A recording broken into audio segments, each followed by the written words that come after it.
Big up, and welcome to Liberal 12th Man Show. I'm the Liberal 12th Man, and I'm joined by the Irishman today. We might have a few more guests joining us today, but as of right now, you just have the Irishman and myself, and I hope that you are going to join the conversation as well, so that we have you as well in the mix. So big up to everyone that's joining us, and big up to those that are going to watch on the replay. As I said, we have a bunch of things on the cards today. Should be a fun show because we have Fantasy Premier League to talk about. We have Survivor Series to talk about. We have a couple, or at least I'm going to bring up a passion comment that I wanted to bring up as well, or a passion topic I wanted to bring up about the team.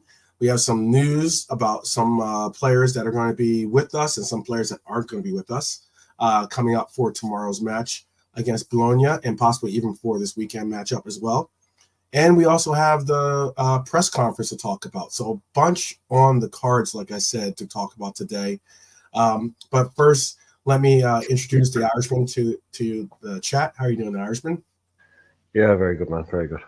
Very good, very good. Okay. I know. What's that? Just finishing my tea. Oh, okay. I got you. Yeah. And also, I guess it's just a matter of where we want to start off. I guess where we want to start off with the talks of what we want to do. But presser probably. Presser would be a good one. Presser is a good one. Let's start with the presser. So stop being so negative. I got you, Trap Joe. Yes, a little Earl Grey tea never hurts. Oh no. You're not an Earl Grey guy? No, we don't really. We just call it tea. I mean, it's just made by an Irish company. I don't know exactly what it is. It's just I think the English. I don't know. It's a different. But we just call it tea. We don't drink named teas. You don't do the chamomile or No, it's more do you it's just do you have Lion's tea or do you have Barry's tea? That's basically they're the two main ones. So some people will only have one. It's more to do with that. I don't know what people would call it. I think they might call it breakfast tea around the world. That's what they call it. Okay. Yeah. It's just that tea. Yeah. Trap Joe just finished his Earl Grey tea. Oh, nice. A lot of tea drinkers in the house. But yeah, well, if you have your cup of tea, top of the league to you, as I would say as well. And let's just get into this prem talk, or at least this presser on the prem talk. What did you hear that really stood out in that presser that we just got today as well? The headline quote, I suppose, from him. I mean, there's the Chiesa news, but the "I don't accept mediocrity" quote is a good one. That just talking about how every player at the club really has to be at the highest level possible. Highest level, yeah. Just talking about that really what his expectations are of this team. That they are set to a high level. And he's not really. He's not afraid to let people know what he thinks of them, and he's not. He's very forthcoming, very straight talking guy, but he doesn't do it in a over the top kind of explosive way. He's not kind of coming out shouting and roaring or anything like that. But he actually does say some pretty pointed things. He makes some pretty tough comments about people, saying not good enough, got to be better, or we expect more, this kind of thing. So it's but the main thing was the Chiesa bit, which was disappointing. Yeah. Really. Yeah. Do you think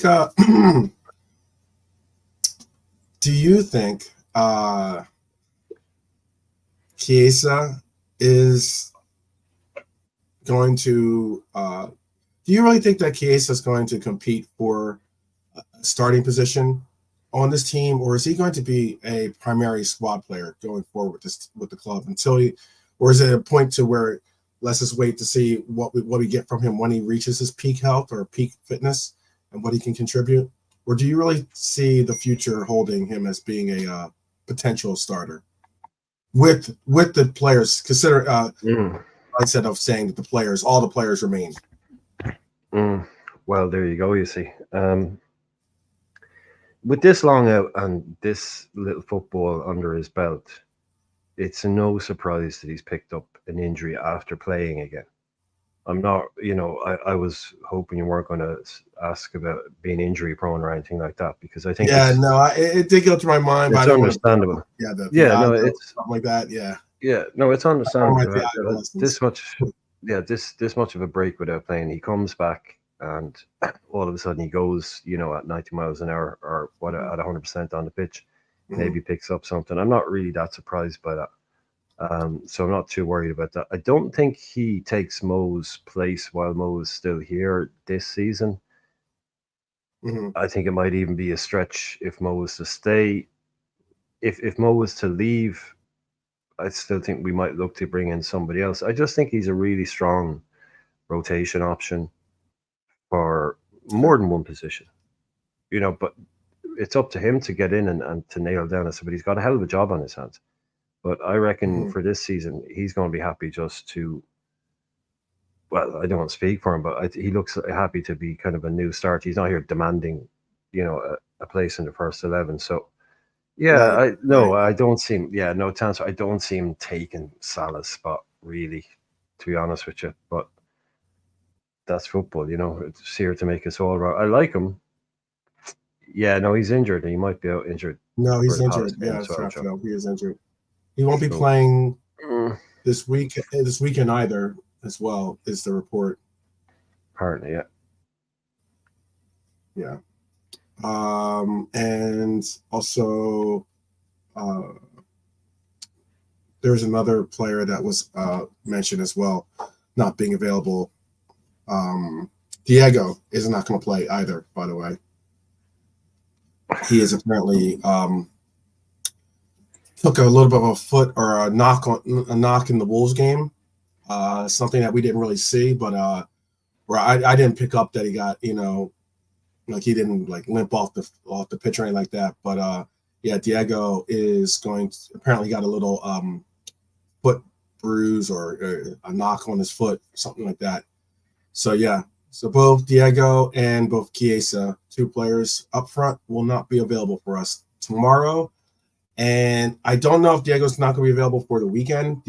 Maybe Irishman knows better, but I know that he's at least not going to be available for tomorrow. But the weekend, I'm not certain. But I know that Chiesa was deemed to be out for the weekend as well. No, he's not confirmed out. He's not. I think you might have. They were saying that about Robbo as well. There's like from being Liverpool manager Arne Slot expects Diego Jota to feature at Anfield despite his absence from training. He missed training twice, but he's back. So he's not 100% out. That might have been someone put that out there wrong, but yeah, he's not.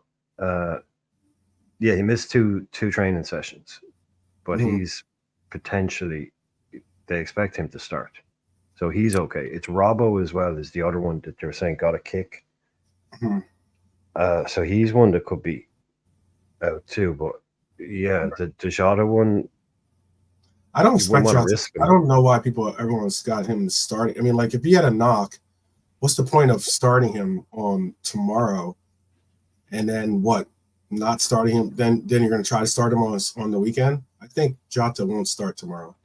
I know I'm not trying to give away too many of my spoilers for tomorrow, but no, I think he's. Honest. If you missed 2 games of fitness or 2 games of 2 games of training and then albeit you are ready and healthy, but yet you have a player like a Nunez that is healthy and has been training, to say that Diego gets to start, that is definitely not something of there might be a contention as to who is the real starter for the club in that front slot. So I do solely believe it just depends what it was, if he's not fit to play, you don't play him. But Nunez didn't play in the last game. Is he 100% still? I expect him to probably start. Hmm. I'd start Nunes. I'd give Jota the rest, but it sounds like he's expecting him to play at least. Yeah. Go ahead, lace up the boots, Dara. I see you. I see you. Yeah, if you can play, you can play. Availability is the best quality. Availability is the best quality.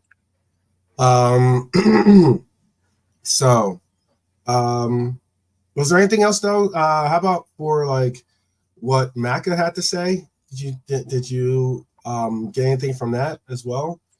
I mean, I think that Mac is very is really liking the system apparently, and it's like is optimistic about this, about the ability and the ability for us to challenge this year. It sounds like he's very optimistic about it.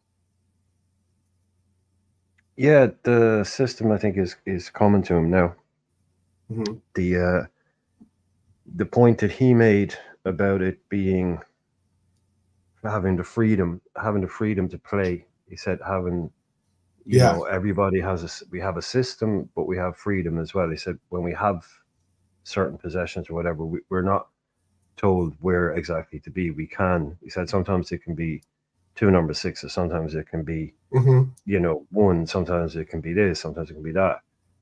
But the manager kind of turned around and said, "I'm really glad that he pointed that out because that's the whole point of my system." He said, "When we defend, there is no freedom. Mm-hmm. He said there's no freedom whatsoever when we defend. You have to be where you're supposed to be.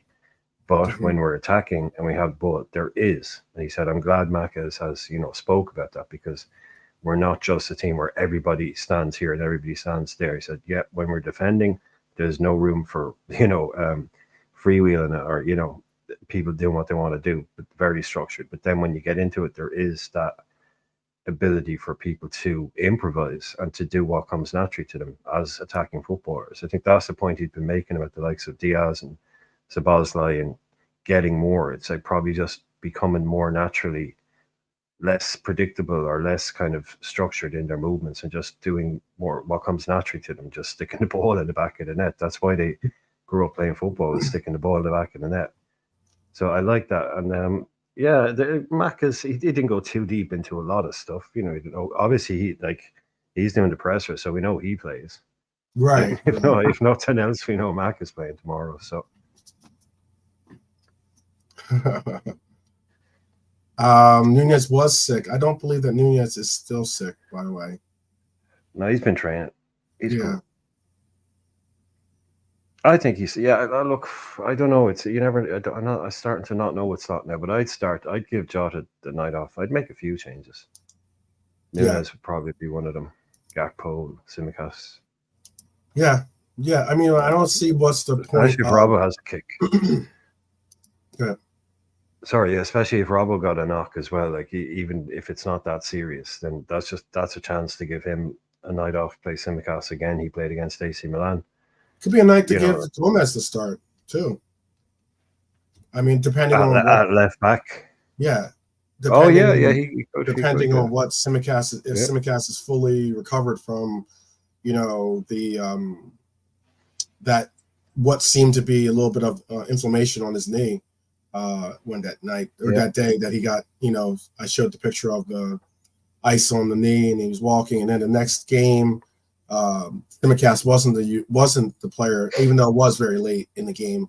Still, I think it was like the 89th minute or something, but still, he wasn't the player that was chosen. It was Gomez that was chosen, not Yeah. Simicast to go out there. So that's what I mean by that. Yeah. Oh, You did you could say? even get a Kwanzaa in for Ebo or something like that. We could very well could. There's a lot of names that could be switched around and moved around to make to make room for the rotation that a lot of us believe Yeah. is deserving, I guess, or is what we're going to Gakpo basically be definitely. expecting. What's Yeah, that? Gakpo, red armchair Gakpo, 100% Gakpo for me. Give Diaz a night off. Yeah. He's fit for Palace. Then Gakpo, zero difference. The Gakpo's in his, like I think David Lynch was talking about it. He said this the form of his. I don't know the form of his life, but it's definitely the form of his Liverpool career. So there won't Yeah, be any I would agree with drop off bringing him in at all. that. You know. Yeah, he's rounded into form. He wasn't in form, I guess, in the very beginning, coming off the bench on a couple of those games. But then again, there's only so much you can expect from Well, he someone. carried it through. He's carried it through from the Euros, as far as I'm concerned. I think he's looked good all year. He hasn't been flying, but he was brilliant in the Euros, Mhm. and he's been either like really good for us, or like you say, just coming into a couple of games. So I think since the summer, I think he's been in close to top form. Yeah. What would you guys do out there in the chat? Would you, with these injuries or with these players that we're talking about, would you, and we'll do obviously a predicted into the lead in, but like, would you do a heavily rotated team, or would you do a lightly rotated team and just go into and do the same for the weekend fixture as well?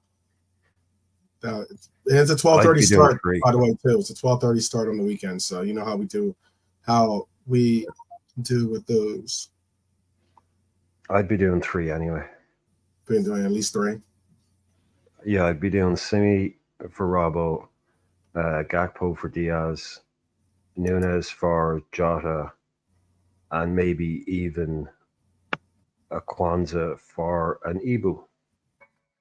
So it'd be four max, Or an Ebu. but definitely three. Yeah, I think it'd BBD and Kwanzaa. I think that'd be okay. But if he wants to do Ibu, but no, I'd go with Jota for, especially if he's not trained, but Jota for Nunes for Jota, Gakpo for Diaz, and Simi for Robbo. I don't think there'd be any real drop off there. It would be fine. Okay.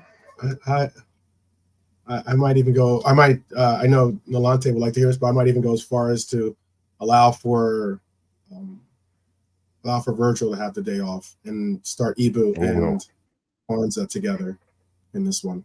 Oh, I don't know about that one. First game at Anfield.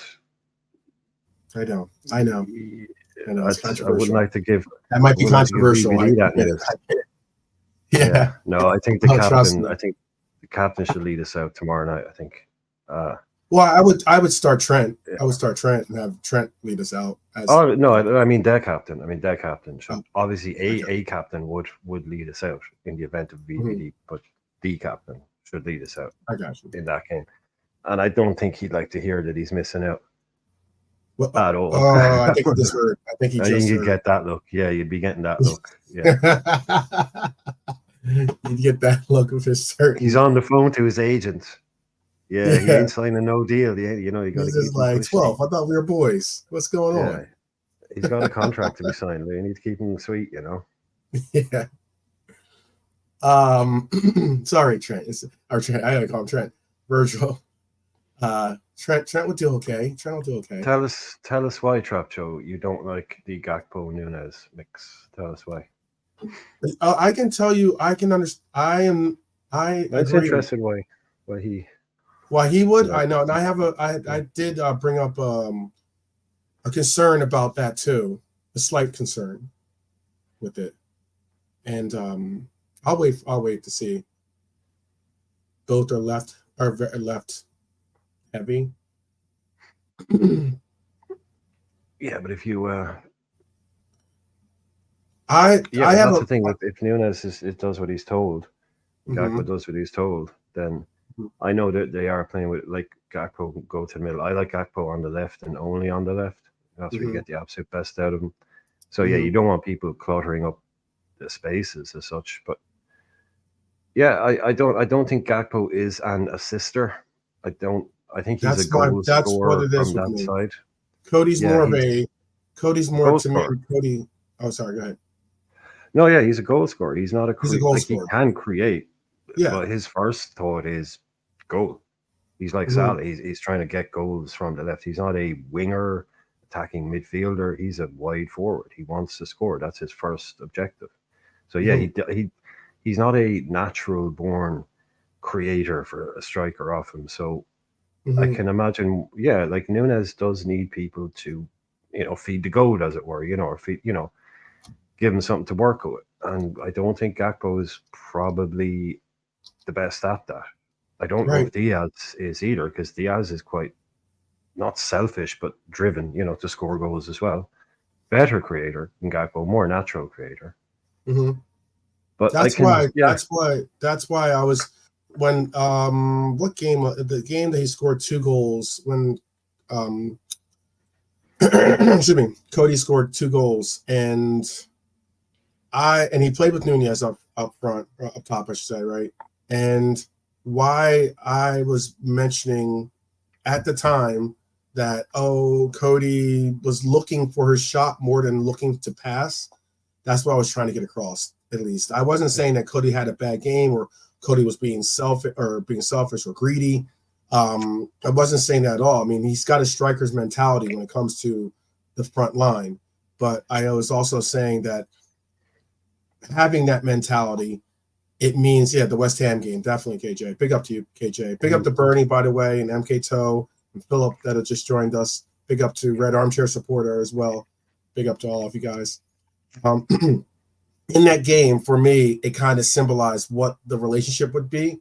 And it's basically like Cody's going to be a shoot first, pass later type forward, as opposed to the opposite. And being that Nunez is that, outright number 9, sometimes that's going to not necessarily ebb and flow too well it's together. not a good partnership. Yeah. Not a good partnership. I mean, it's he has like a better relationship I'd with rather Salah. see Chiesa there than see Cody, put it that way. If you wanted someone to play off Darwin, yeah, Yes. I'd rather. Yeah, Yes. to me, Gakpo would be my main objective to get into the team in the forward line would be to keep him out on the left Mm-hmm. and just do what he's been doing. I mean, it's not that difficult. I think Slot has recognized this as well. You don't overcomplicate what he's good at and just keep him doing it. Right. So, yeah, I don't think it's something that can really be made to work. Not that it's going to break, but yeah, it's not a natural partnership at It's all. just not a natural partnership. Yeah, exactly. No, it's so Darwin. Yeah, a lot of times he'll be looking. You see a lot of times Darwin looking at our guys, going, "Why didn't you pass it?" And it's because of that. That's what we're talking about. These boys are more not greedy, but they have that striker greed. The good kind of striker greed that you need to kind of go, to get you goals. So yeah, there's work to be done on that. Yeah, although he does play well enough with Salah, and Salah's not a natural born creator, even though I have always referenced, I think in the last season, I think the season when Dzeko came to Roma, he played as an out and out number. Well, he played as Dzeko, like an out and out number 9, if ever there was one. And Mo played out on the right, and I think Mo got 16 assists in that season. And you can imagine it was probably quite, big man getting it into the big man kind of thing. So he's shown he can play, but it's been a long time since he's played that kind of way. But when Nunez came in first, you could see him and Salah were looking for each other a lot. We commented on the time that Nunez and Diaz barely passed the ball to each other, whereas Nunez and Salah were always interchanging and looking for each other. So there was a bit of a partnership going on there. So yeah, it's like you said, the ebb and flow of things. It's quite complicated. It's quite complex when you have two seemingly good players, but actually their games don't suit each other. Right. That's all I was trying to basically say. I wasn't trying to downplay Cody's performance. I wasn't saying that he didn't have a good game. None of that at all. If anything, I'm a big Cody fan. It's just more so I was just saying that you could tell the drastic difference in the philosophy or mentality they were holding in getting each other involved in the game. That's all I was trying to get across. So yeah. But again, we don't have a Chiesa available for us, and I will say this though, I do like the Nunez Salah relationship because Salah has developed despite being a goal scorer, he has developed more of a facilitator aspect of his game, and that's why I think you're seeing a lot more of a more natural flow between the two of them than maybe the left-hand side when Cody's there. So, yeah. So, do you think you do think that they're gonna you want to say about 3 players? You said you think it's going to be probably the max you're going to see come Oh no, in. that's what I'd do. I have Yeah, no that's what you idea what would this do. guy's going to Yeah, do. that's what I'm asking. Um, Okay. I think he's going to go with around 2 or 3 as well. Yeah,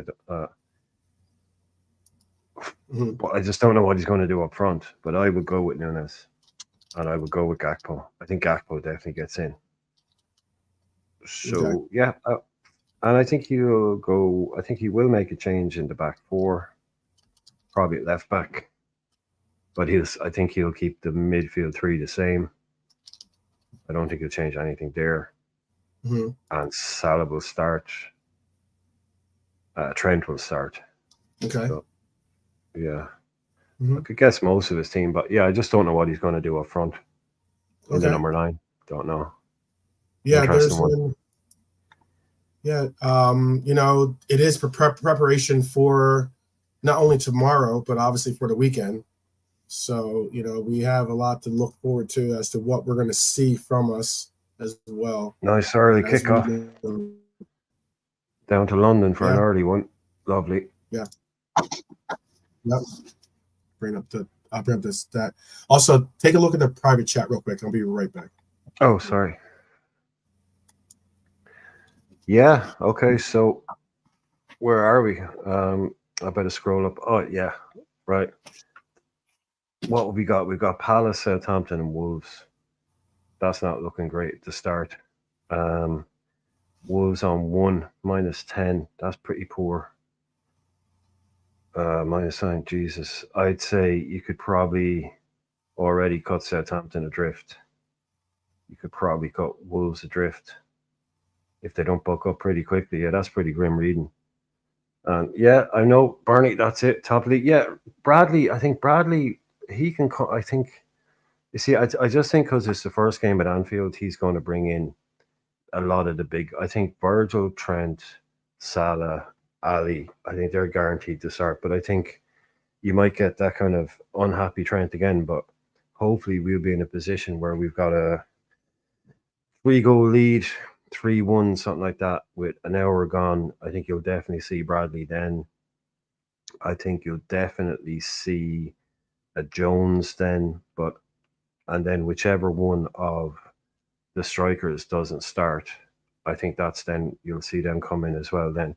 But yeah, for me, I think the only real one I can't really wrap my head around is whether he's going to start with Diego or start with Nunes. I think he might. If I'd put money on it, I'd put it on Jota, but I'm not really sure.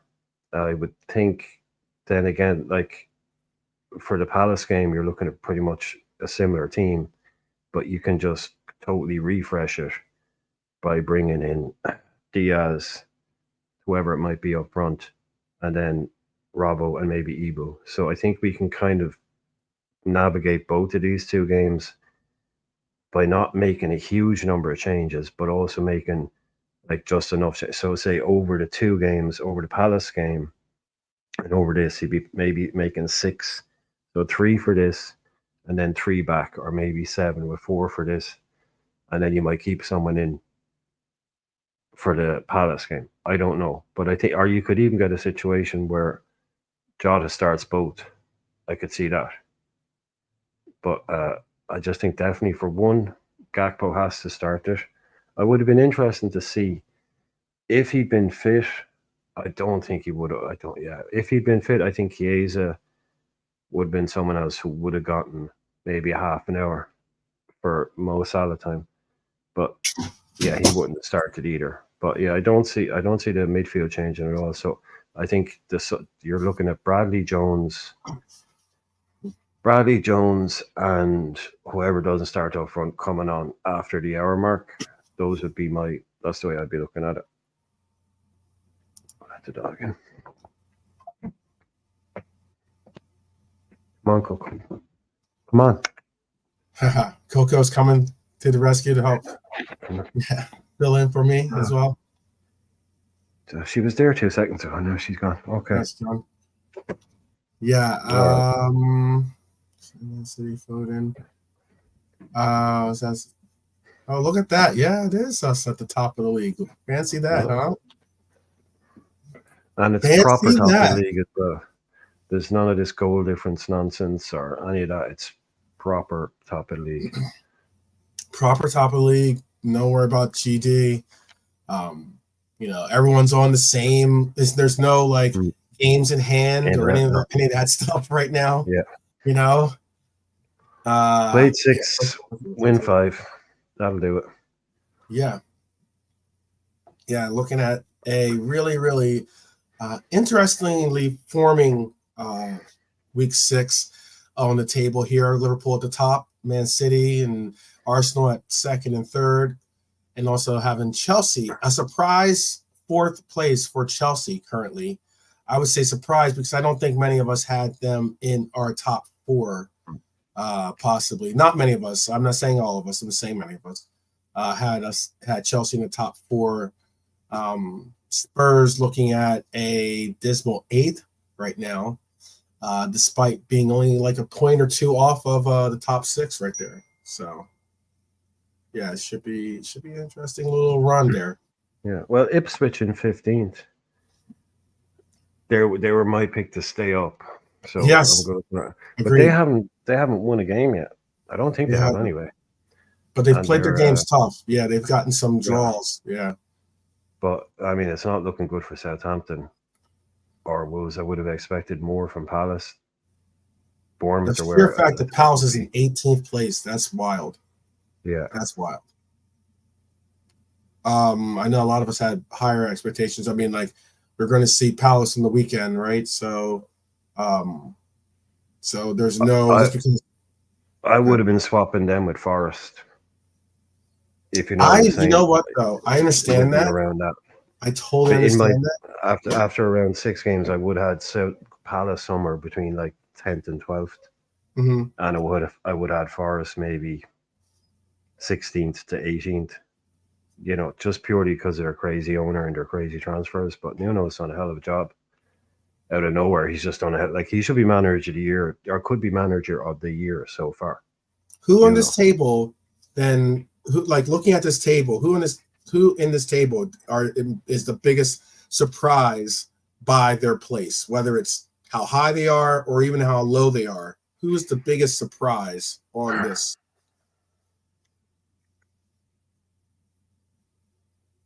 Fulham in 6th. Fulham in 6th. Yeah. Okay. In the chat, what would you say is your biggest? Who is by week? Wolves bottom. Going by match 6. Match week 6. Go ahead. Yeah, our Wolves bottom as well. I'm not saying I expected Wolves to be top of the league, but I wouldn't have expected them to be bottom at 1 point. That's pretty surprising. Mm-hmm. But I would have to say, Fulham being in 6th, I would have had them. That's Hyler's choice too. Yeah. 12th to 14th is normally where I'd have Fulham, because they're one of those teams that, they're Fulham, You just don't know. Like, good manager, good players, but yeah, they could be 14th in a month. Leicester was for MK Toe. Okay. Yeah. That's 17th. Red Armchair Supporter says United are higher than they should be. Okay. Trap Joe saying Villa. Villa in 5th is you think Villa? What's surprising about Villa? Yeah, no, that's surprising. That's spot on. I think that's right around where you'll see them. Yeah. I have them in 4th place, but I think I had them in 4th place. Milan are getting beaten. Leverkusen are 1 up. That's an error group. Yes. Yep. And Arsenal is up as well. Apparently 1-0 against PSG.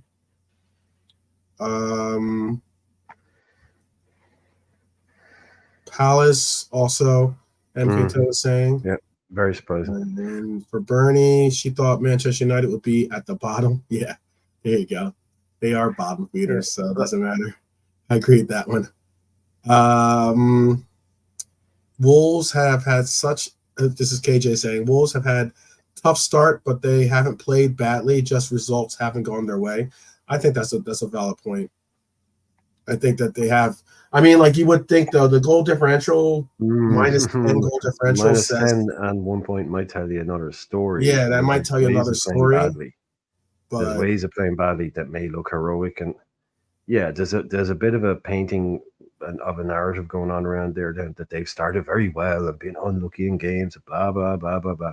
They looked shite against us. Mm-hmm. You know what I mean? They did not look like a good team. They played really well in a kind of aggressive, defending kind of fighting for their lives kind of way. Mm-hmm. But they didn't have much quality. They had very, very little in the way of quality.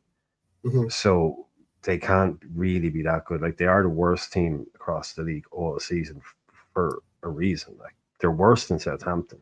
But on goal difference, yes. By one, yes. But they're still worse than Southampton, and they're Right. going right back down. But I think that's the way it would have shaken out, apart from maybe four teams. I think Bournemouth are where they thought they'd be. Forest are doing better, Fulham a bit better.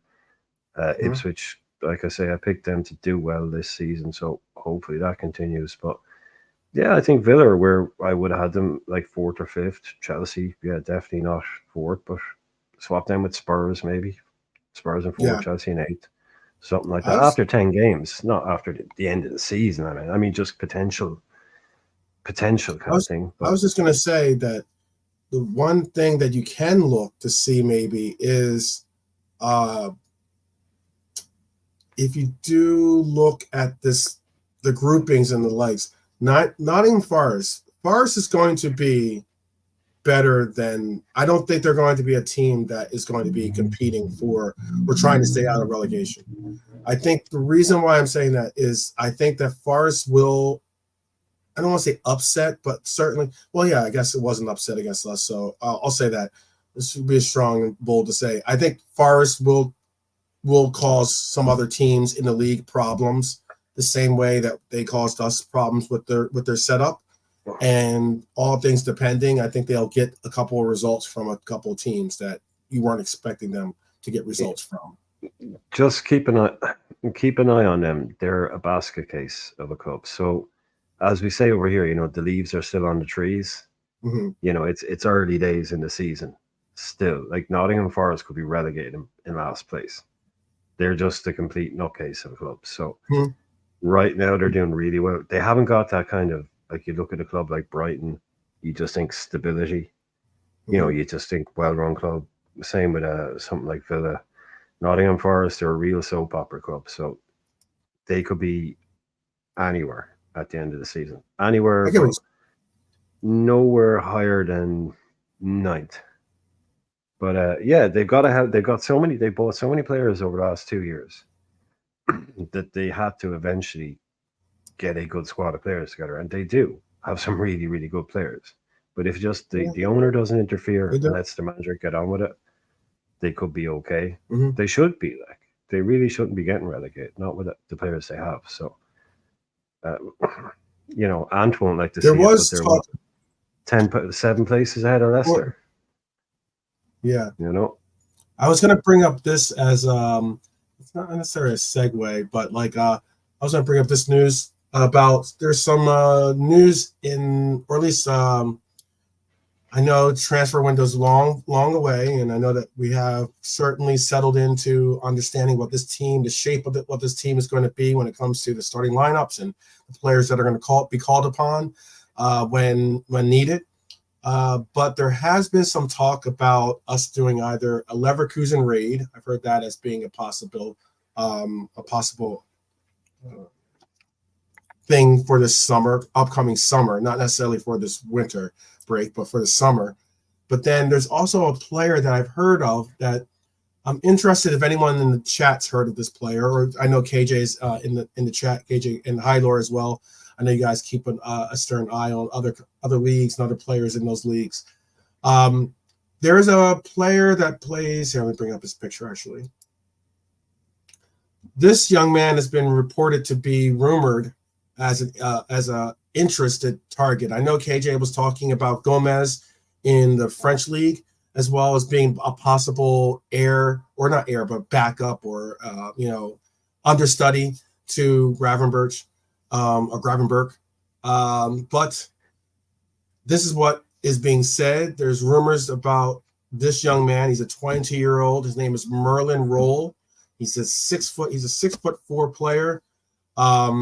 Plays there's a high potential apparently that we are looking at him very, very favorably. Can play all three midfield positions as well. He's being looked at as a backup again, a backup as to what we're going to do on the. Yes, I know that is news too, Trap Joe. That is news as well.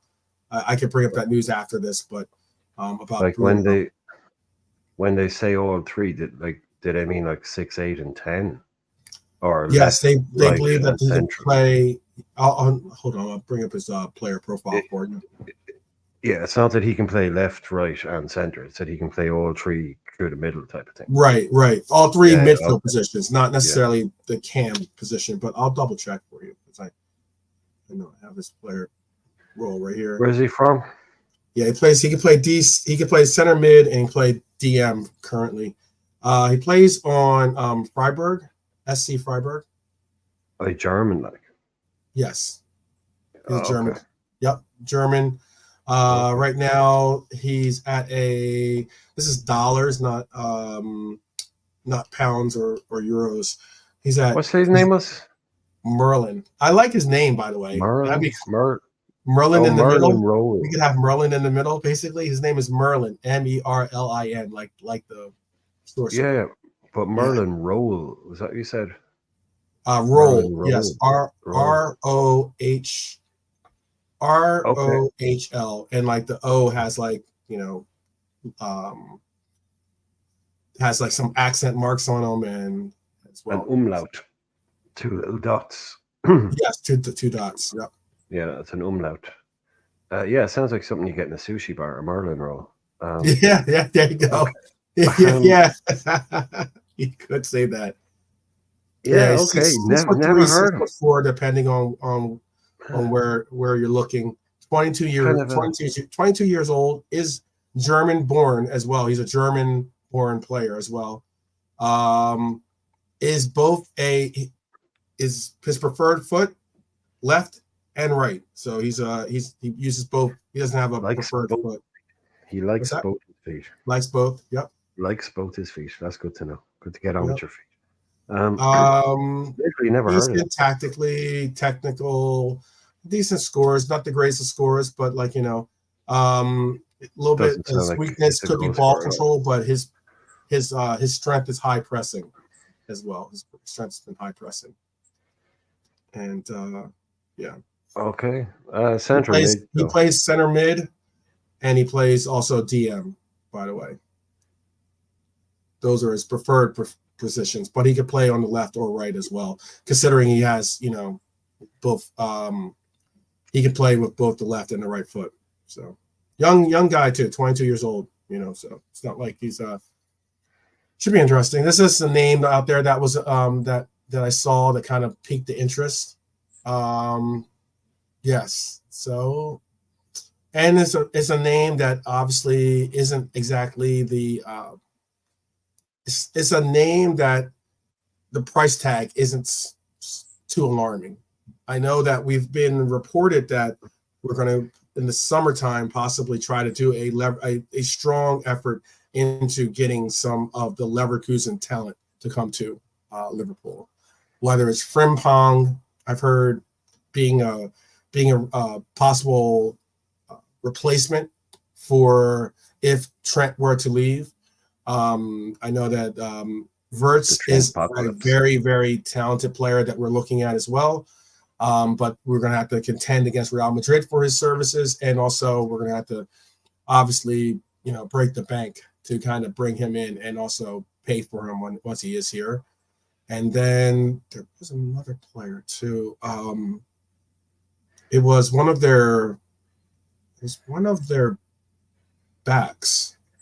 Let me double check who it was. And it wasn't it was one of their backs, but it wasn't someone that I recognized automatically when I saw him. It was it wasn't him. I don't think it was Hincape. I don't think it was Hincape or like Jonathan or something like that. I think it was someone else. But I can't think of it off the top of my head right now. and that's the summertime, so we got plenty of time to talk about that.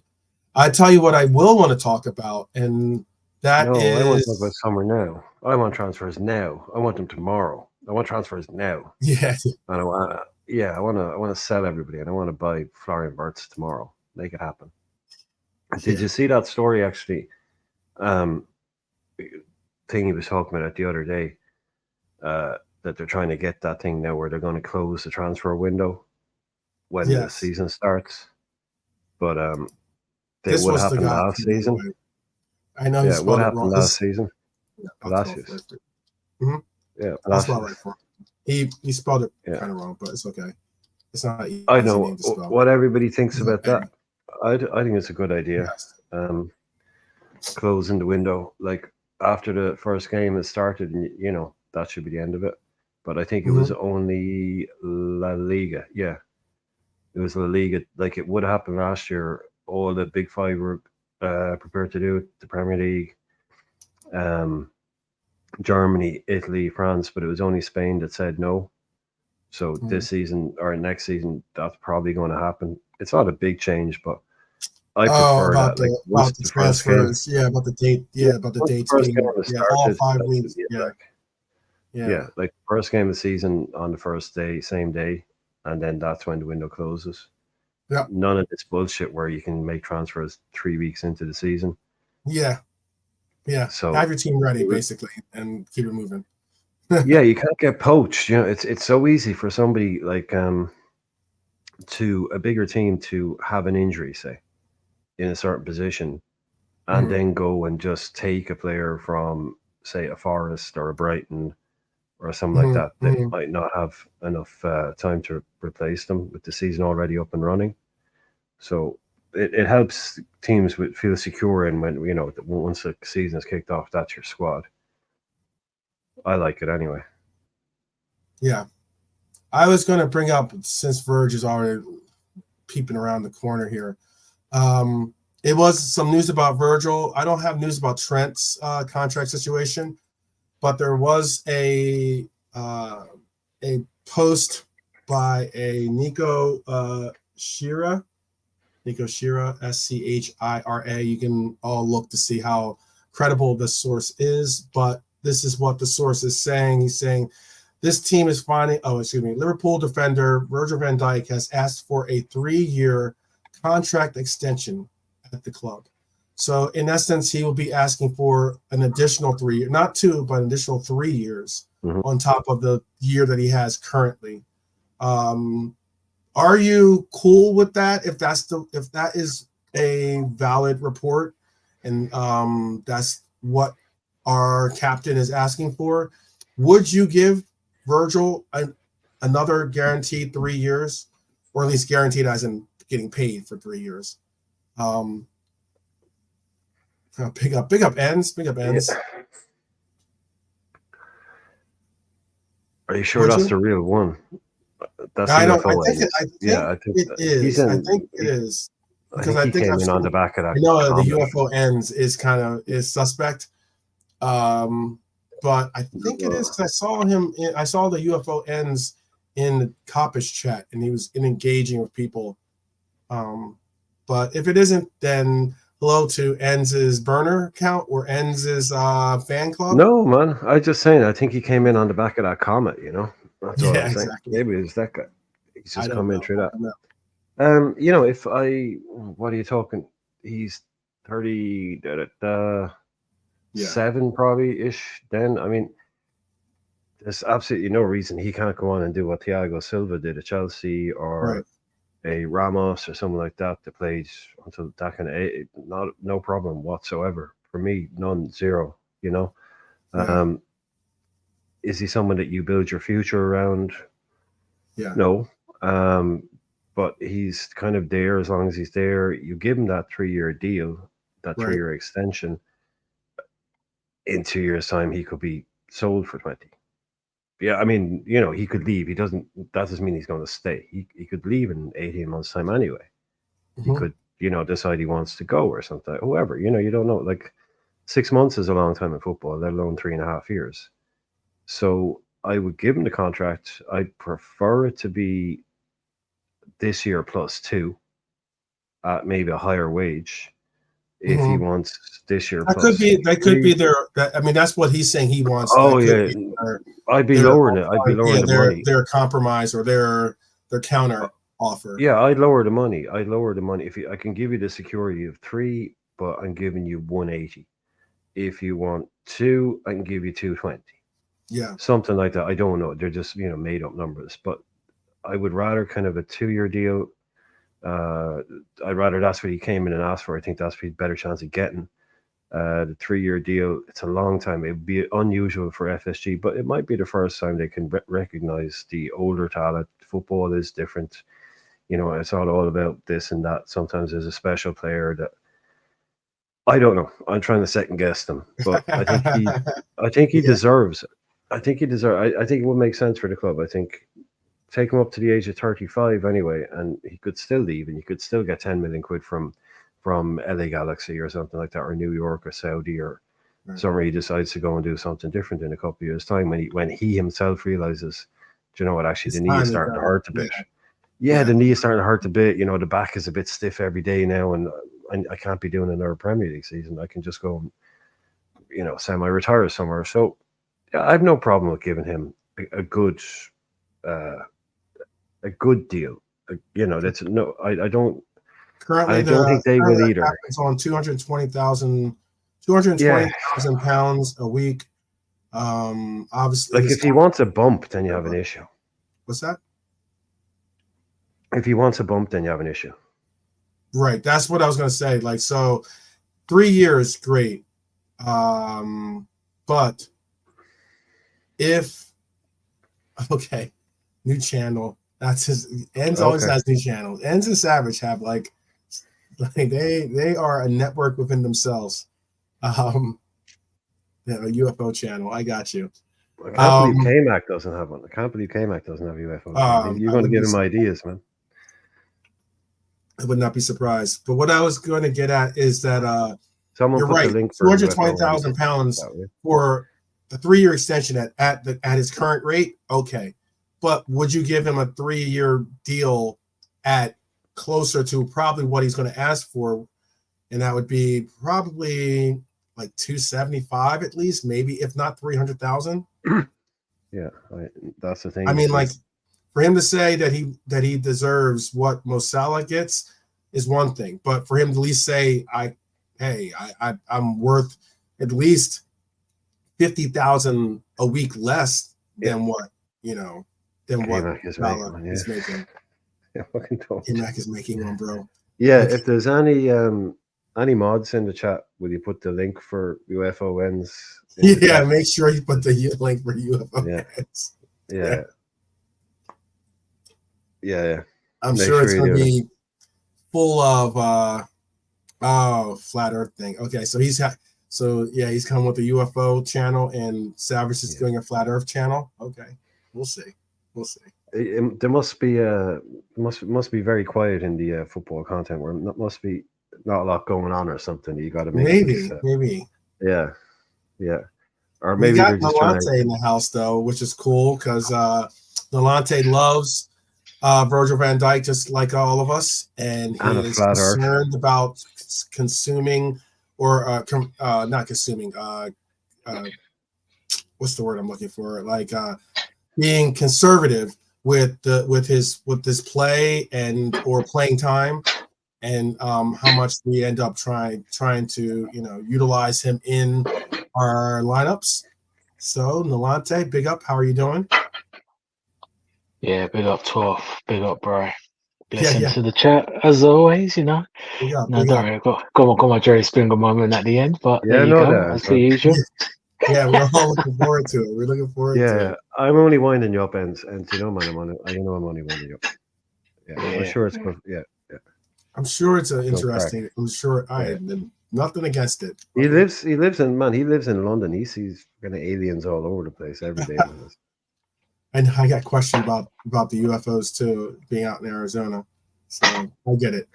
But and I remember, if I remember correctly, last summer, and I believe you actually did see something and film it from your back garden. I do remember that. I think that was last summer. You saw some some lights in the sky and some stuff, and you filmed it. Okay. I think you did, if I'm not wrong. Not doubting it. Not doubting it.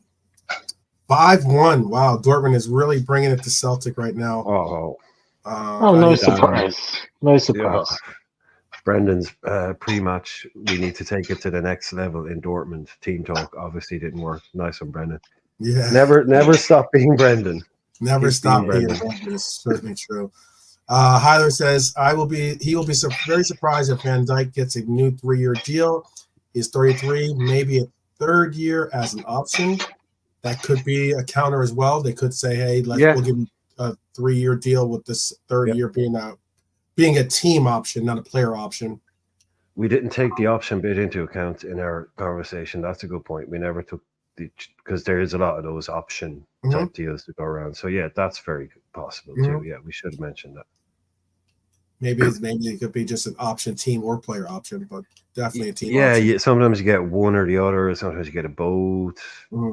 Or say if he in the final year, if he plays more than 20 league games, that triggers an option. Yes.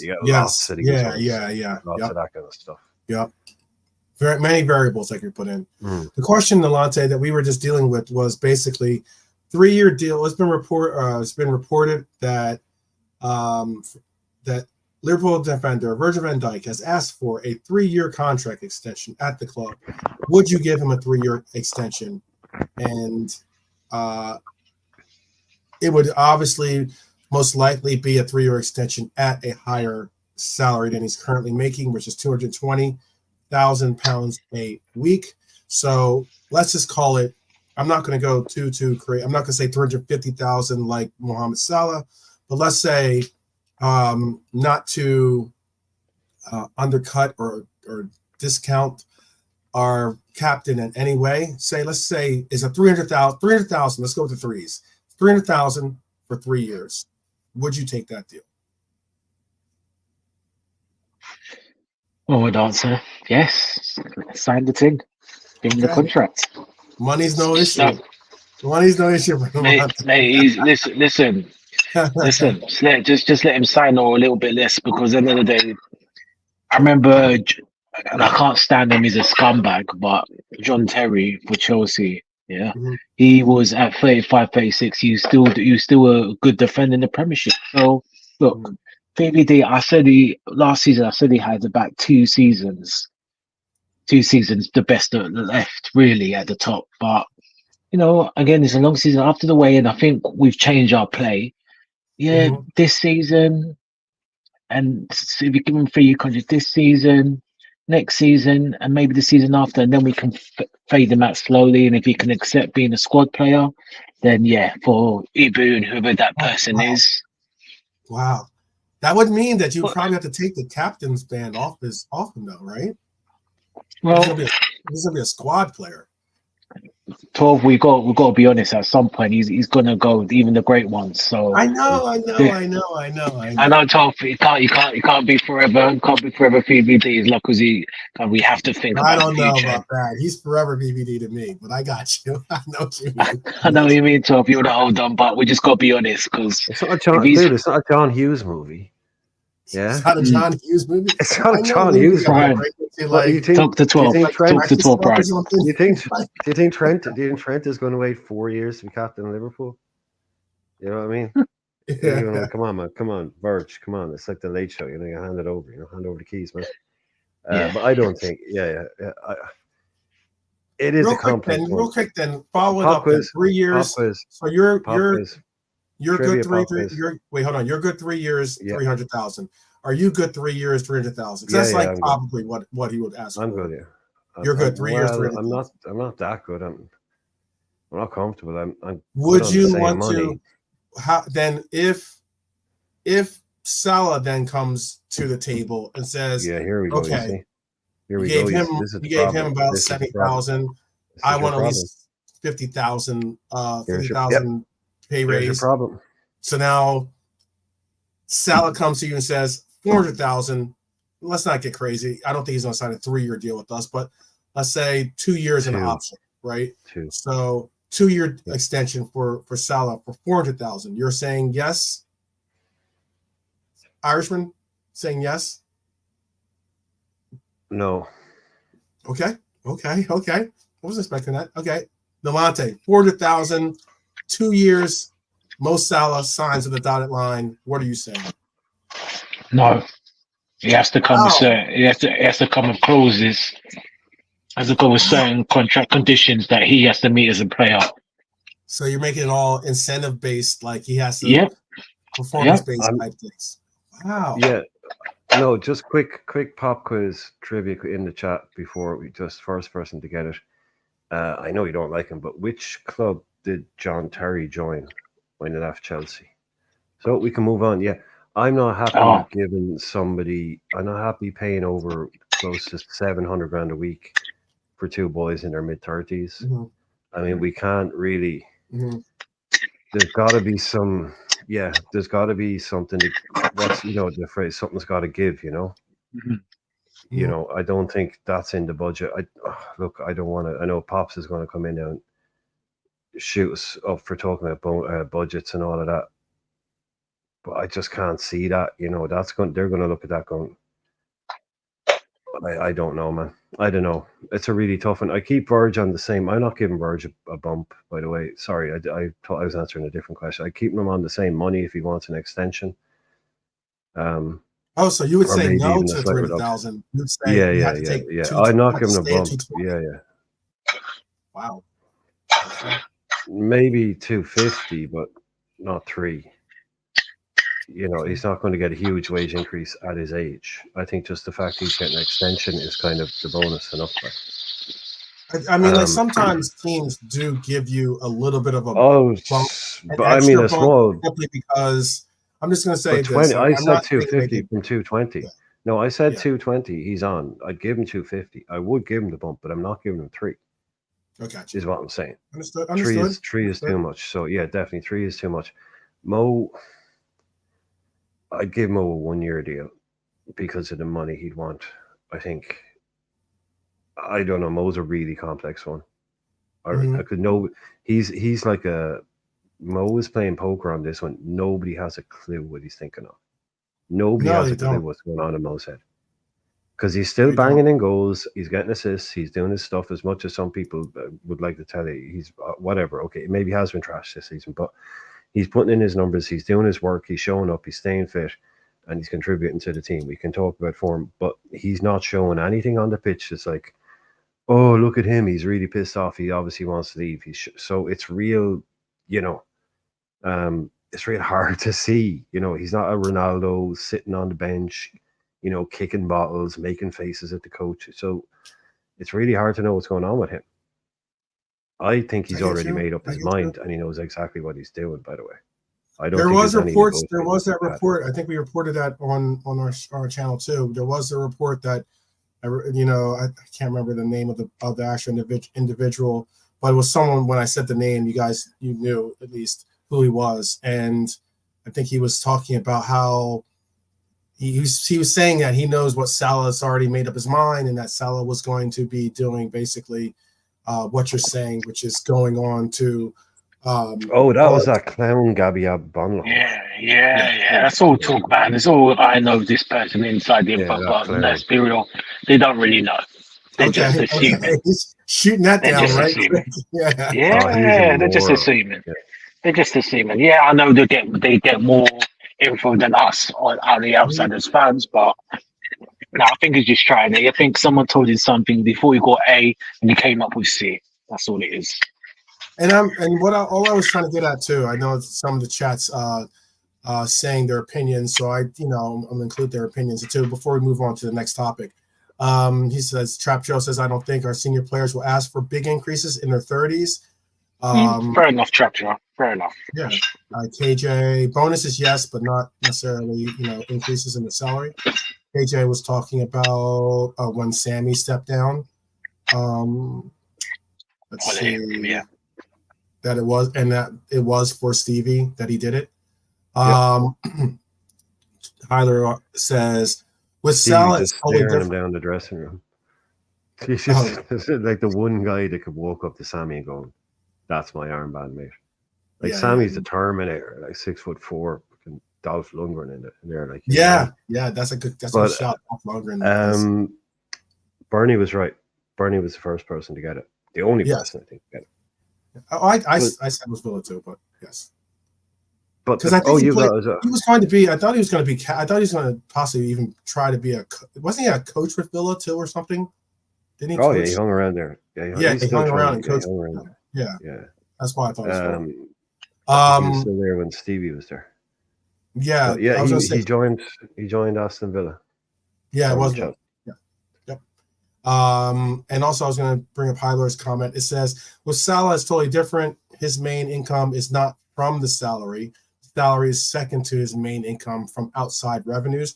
I know he makes a lot from Pepsi. He makes a lot from, his is he signed with Nike or who's his does anyone know? He's a Nike player. Is he a Nike guy? I think he is, I don't know. I'm not sure. I don't think so. That's surprising. You know what's really surprising is that I don't know who his he's Adidas. Adidas. I thought Joe saying it's Adidas. Right. Okay. Yeah, Joe said Adidas. Yeah. I'll double check. I'll let me see if I can look it up for you guys. Shout out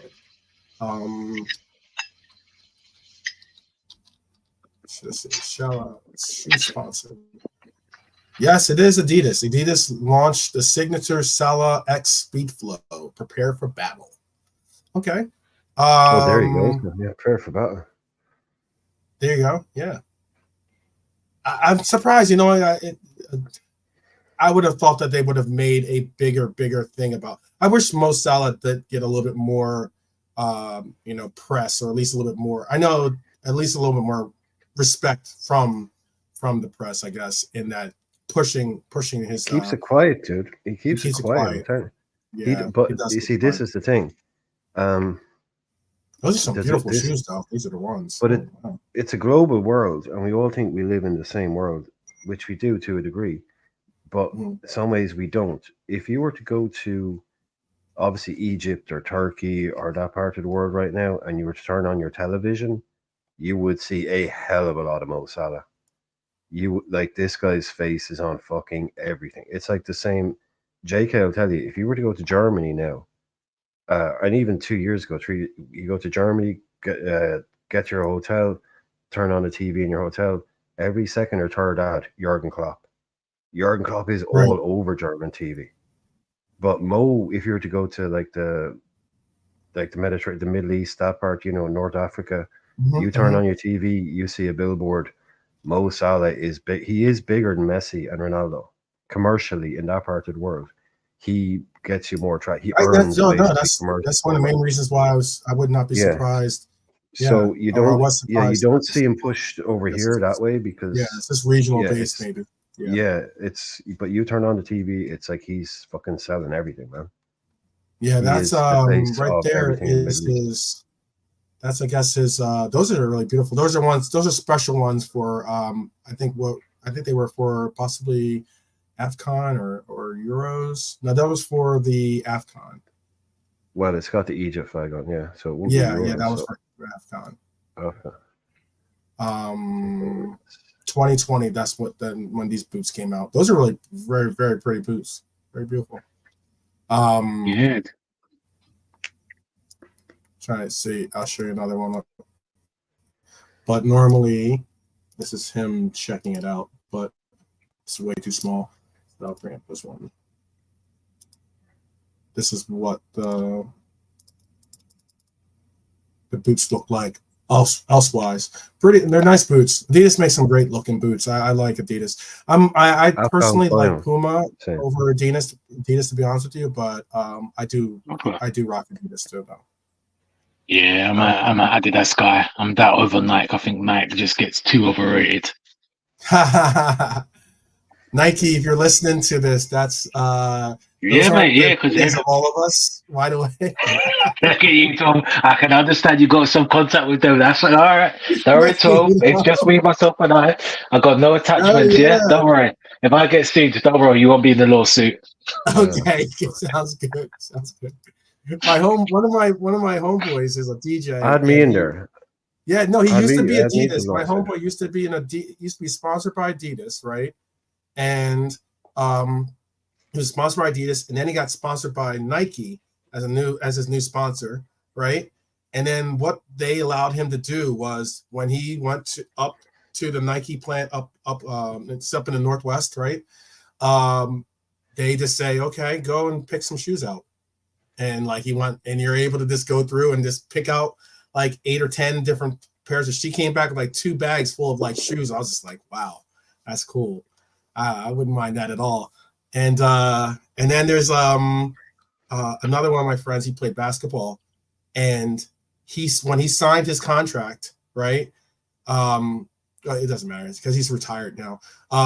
Mike Bibby, right, signed his contract where he gets a pair of, because he's part of Team Jordan, he gets a new pair of Jordans every year, any edition. So his whole garage is like filled with like just Jordans and just Don't be telling people that he's going to get burgled. No. This isn't me. This isn't me. People are googling his name. This is not me giving it away. Hey, bro, I trust 12 of your address details, yeah? Yeah. This is not me giving away some like hidden detail. He was on like MTV Cribs or something. Oh, is it? Oh, man. Oh, yeah, when they used to come back in the day, yeah? Yeah, and they showed. Can you give the name 12 of your friend? Yeah. No, you said it. Was it Mike Biddy or Bibby? Mike Bibby. Oh, he's a very good b-ball player. Yeah. He had his definite his run. His dad's like a coach. His dad was like a coach as well, but he had his run. He played for University of Arizona, then made a big run with Sacramento. Yeah.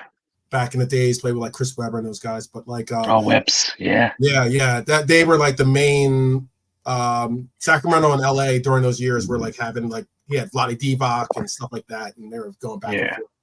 But like that's not like me giving away like like go and like try to like take on remember, this is Arizona, so this is not a place to go do any home invasions. It's not is it stand your ground state? Yeah. Is it stand your ground state? Yeah, exactly. This is not this place. And but he has an incredible your fair game states. Dude, there's like shoes that he has that are just like, and I'm talking, he gets every set of man. Yeah, but you know how crazy Jordan people are. Like, people that collect Jordans. Like, there's people who collect sneakers.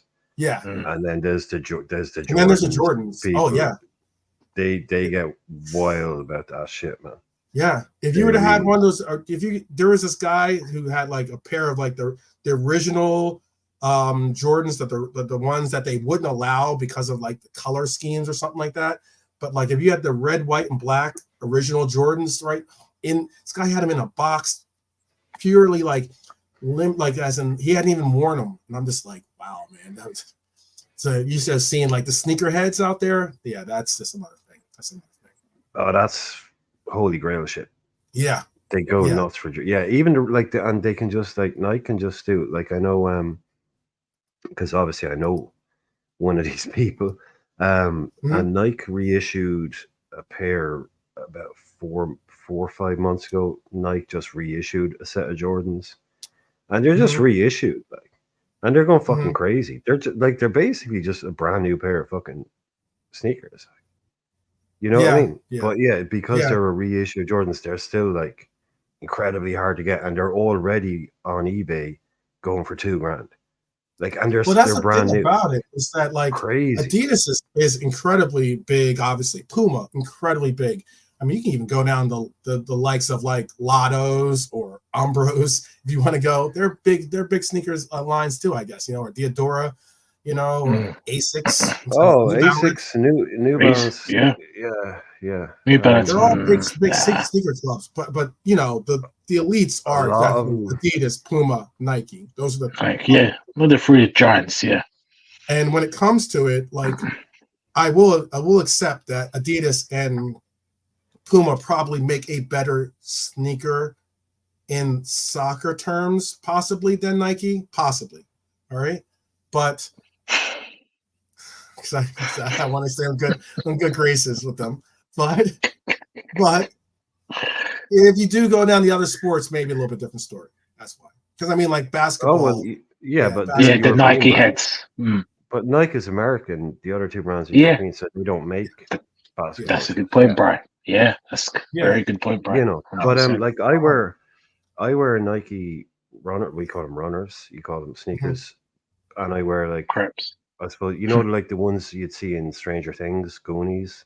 Mhm. They're MD run. They're the old style ones. They're the ones I like, but that's only for one reason only. American shoes, even if they're the same size, they're bigger than European shoes. Mhm. Like an Adidas, a Puma, and a Nike, even if they're exactly the same size, the American shoes are actually they're just bigger because you have bigger feet. Mhm. And one of my feet is a tiny bit bigger than the other one, and like American shoes are just always much more comfortable. But I love Mhm. the look of the kind of retro '80s Nike ones. That's what I'd wear anyway. But Mhm. like I love Adidas, but like that's all I like. I wear that's all I really wear is those because just the size of them is much better. But yeah, No, I get it. I get it. Are you the talking about so Pumas, you talk about yeah, trainers? I guess. Nike, yeah, Yeah, yeah, runners. Like you'd call them runners, sneakers. Like trainers, yeah, whatever you guys. Crepes. yeah. Yeah. Or we use You tennis go, sneakers. Some yeah. people call them. Oh yeah, just like yeah, they not boot runner, not basketball shoes, but yeah, like I love Pumas. I love the Mhm. look of Pumas. Mhm. I don't like skate shoes. I hate flat bottom shoes. Mm. Vans, Oh yeah, like anything like Vans that. Oh, and fans. Yeah, No, yeah, yeah. those checkerboard Vans are the worst things ever made, as far as I'm Mm. concerned. oh Um, wow, wow. yeah, no, to it. And a Again, lot of these my are all friends are the skaters. opinions No, of and a lot, just. no, dude, These are a all lot of the my Look at friends are you two. individuals' skaters. I tell you, opinion. I'm disappointed of you two. What's going A on lot here? of my friends Brian, are talk to skaters him. and they wear those shoes. A lot of my friends are All those skaters and they companies wear are those now shoes. owned by So, like they're all owned oh by the yeah, big one or names two anyway. companies. Like Yeah, Mm. like the Converse, likes I of didn't mention ACDC. Converse. Converse makes a good. Yeah, Obviously, Converse we did a yeah. show where we showed some of the what are they calling them, the LFC X Converse, where they do like they make like a you know a conversion shoe or whatever, where they make it where it's a Liverpool X brand or whatever. And they did it with the cons this year. And they, Converse, very much like Vans, flat bottom shoes. But Oh, I I wore thought some of those them as a were really teenager. nice. I thought some of them were really nice looking. Oh no, I was an indie kid in the '90s. I wore All Stars. That's what you Mhm. wore. That was the uniform.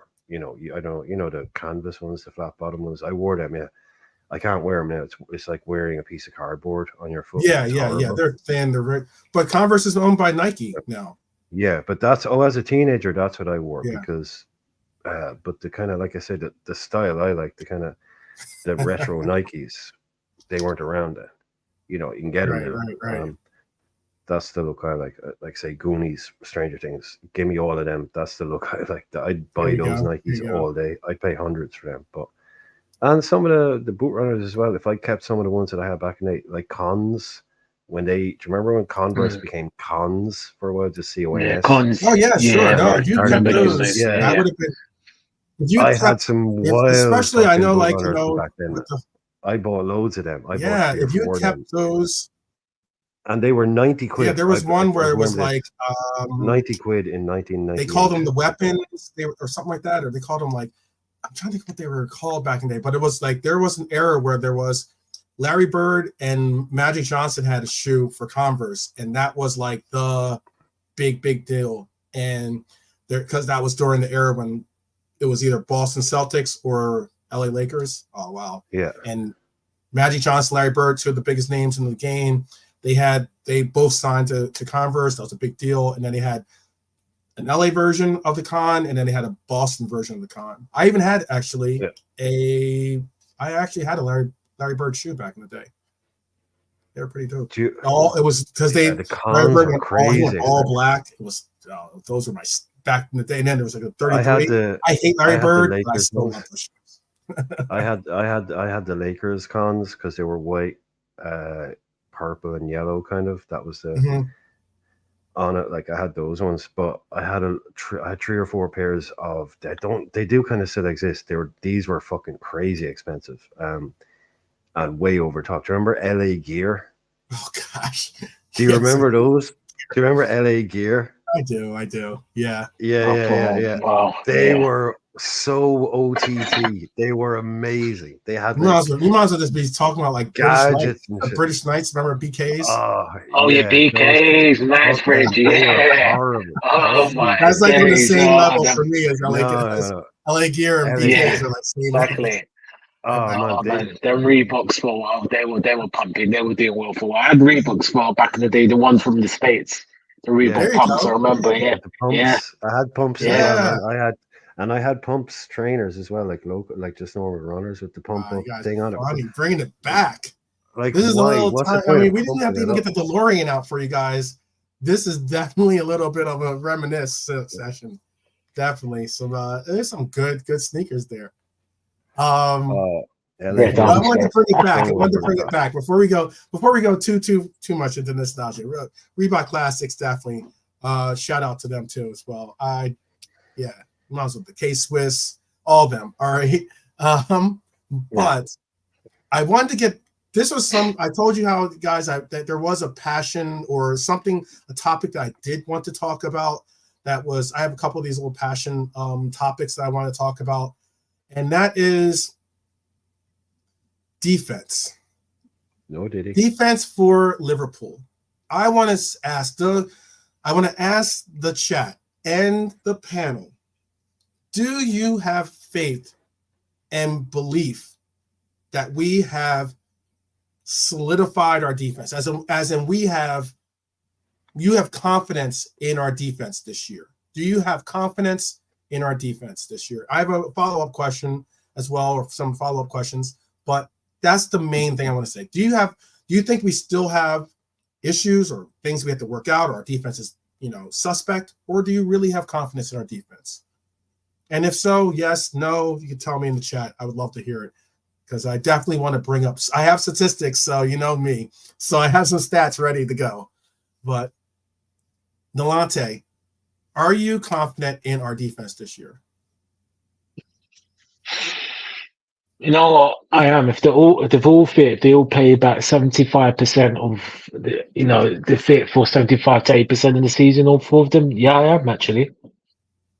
Okay, because I know that last year a lot of us had, or say some of us, I should say, a good number of us. That's a better way to say it. Had issues with our defense. Conceding early goals or having to work. Always have to fight back in these games to win them and such. And obviously, then towards the end, it kind of caught up to us. Irishman, do you have confidence in our defense now? Do you think we've finally figured it out, or do you think that our defense is still not where we need it to be?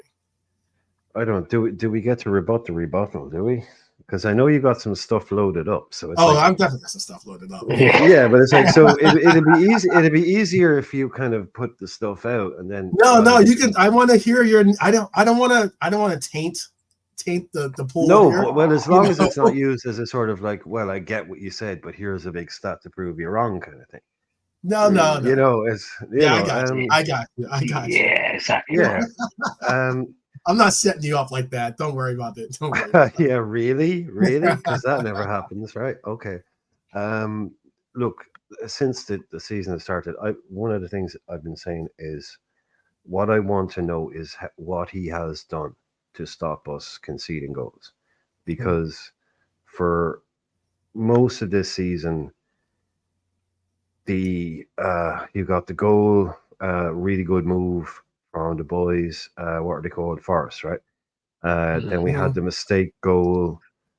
We had the early Pulisic goal, great run, locked it down. You got these kind of isolated moments where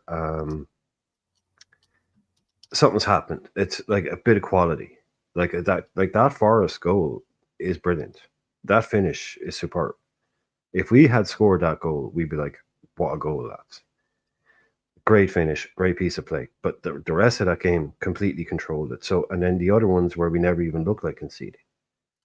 And what I was saying is, like, I would love to know what he's done to take this same group of players, put it on the team, and make it look with a very almost minimal preseason, a non-existent preseason for some of these players, and all of a sudden, nobody's talking about Trent being bad at defending. Nobody's talking about this and that. And I just love to know what he'd done on the training pitch to have made it so. And I think it's clearly the whole 11 are defending better because we're attacking more, or well, not attacking more, but controlling more. So yeah, of course, I think we've not vastly improved, but we look much better. To my mind, anyway. Yeah, what is sustainable? I don't see why not. When people stay fit, you lose a number 6, or you lose two. If you lose Mac and Grav, I don't know, but yeah, I've been hugely impressed with how we have been defensively this season. So yeah, is that So that's a you yes? I are. suppose that's a yes. That's a yes, and it's two yeses, right? Because Malante, you said yes to, right? I just want to make sure, get the record straight. Yeah, see, we're on edge here because you see, you're not getting honest because everyone's like, don't worry. yes, It's a trap. It's a trap. Yeah. No. I'm just seeing in the chat too. Red Armchairs supporter said yes. What healer is saying there? That's basically what I'm saying. Okay. As well. Not 100. Bernie's not 100% sold, but from she midfield isn't against it. I take it. KJ says he's more relaxed about the defense. Red Armchairs also said we're much more solid.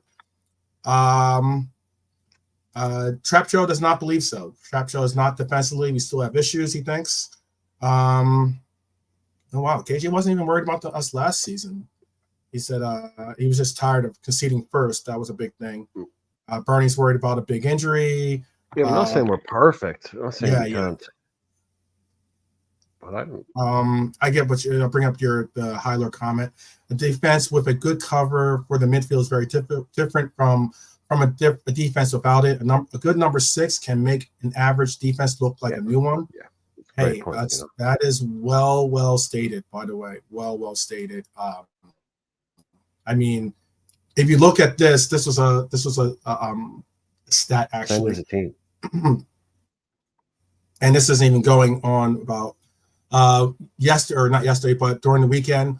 It's been since 2012, okay, that that this stat has ever happened, and that is Ryan Gravenberch was the first Premier League midfielder to contest more than 5 goals in a match with 100% success. He had 8. He make 3 or more tackles with 100% success. He had 3, and make 50 or more passes at 90% accuracy. He was at 57 for 62, and that hasn't been done since Sandro for Spurs versus Blackburn in April of 2012. You're talking about some real great performances. Yes, you're getting them from the defense or from our midfield, especially from a player that some people have deemed can't play defense. You know, Sandro. Fucking hell, man. Sorry, that's a blast of Sandro. That's a blast from the past. Yeah, it's a definite blast. Yeah, Sandro, man. Like, he was shite too. Like, how did he have that game? Yeah, Sandro was awful. That's probably like you can make a career out of him. Blackburn isn't exactly maybe the Blackburn. No, but still, it's a Blackburn. Yeah, not great, but still, it's. Sorry, so 5 duels, 100%. 8. He had 8 duels. More than 5. Sorry, more than 5. 8. He had to have over 5. Yeah, over 5 duels. 3. Like 50 plus 90. 62. Yeah. Oh, yeah. Look, that's Opta Joe. Yeah. No, look, if Opta Joe puts up one of those things about you, then you've cracked something. Like, they don't fuck around with that kind of shit. Mm-hmm. Like, they only. Opta like, Joe is legit. Yeah. Yeah, they're legit. Oh, they're like. Yeah. They are. Yeah, they're the best in the business at that kind of stuff. They're just like. Yeah, that's. Does Hyler work for them? Is that what you're saying too? And he might. Who knows? Hyler, maybe honesty. Ooh, Sandro or Grav, 50 plus at 90%. 8. Yeah, I mean, that's a player that's pretty much like we were saying about Gakpo earlier on. Probably in the form. I mean, someone will say he was In the like that form at of his life. Ajax. I don't know, but Yeah. the best I've ever seen him play anyway. Also, You know, why just I was shows bringing you. this up is because there has been some talks about who is the best center back pairing in the league. I personally think that it is from what we saw in that interview as well about you know, and this isn't defensive related per se, but just in performance related. When we heard Ibu basically say, "What else do I have to do to win some recognition over what I've been doing the last couple of games?" It's the truth. Right now, Gravenberch is the talk of the town. He is being compared to Rude Hullet. You know, Need you to know, calm No, down like on I'm that. just no, like, Need come no, to on, no like no let's no just no bring it no down, you know, a little no bit. no It's no no funny. no. It's funny Oh to see no. some of the memes with him with dreads and the likes, but let's not get too Yeah. crazy. and 60. that's Yeah, also a complete misunderstanding of who Ruud Hullet was as a I player think at so the too. Gravenberch age. He was Yeah. playing right wing. No, Hullet played right wing, number 10, Played basically up front sweeper. for Milan. He played everywhere. And, Yeah. but at this age, Hullet at the age Grav is now He's could attacking. play a number 10, played on the right, played Right. Yeah. as a false nine, played as a Yeah. forward. You know, as Yeah. later on he drops back. Yeah. He never really actually even kind of played the role that Grav is playing now for a Mhm. long part of his No. career. He actually dropped deeper and then went Yeah, deeper he's a again. sweeper when you're Yeah, so it's a very poor comparison if you think about it yeah. I'm in not. terms of. It's not me making the comparison. No, Yeah. I know Uh, you're not. That's what I'm saying. I know Like, you're not. I don't. We know we don't Yeah. like these, like the Hungarian Gerard and all that shit. Anyway, so any excuse to pick them Grace. apart, and I will, because that's just Mhm. who I am. It's just like, yeah, I just have to point out it's also a terrible comparison in Yeah. just in terms of playing styles. It's lazy. Be better. Yeah. Yeah. I got you. I got you. Lazy But YouTube people. Yep. lazy. Yeah. Yeah. Yeah. I understand that too. Um, there was a comparison too. I wish I could think of what was being said. Who would you compare him to? Who would you? I've compared him to What's Pogba, that to be word honest with you. association?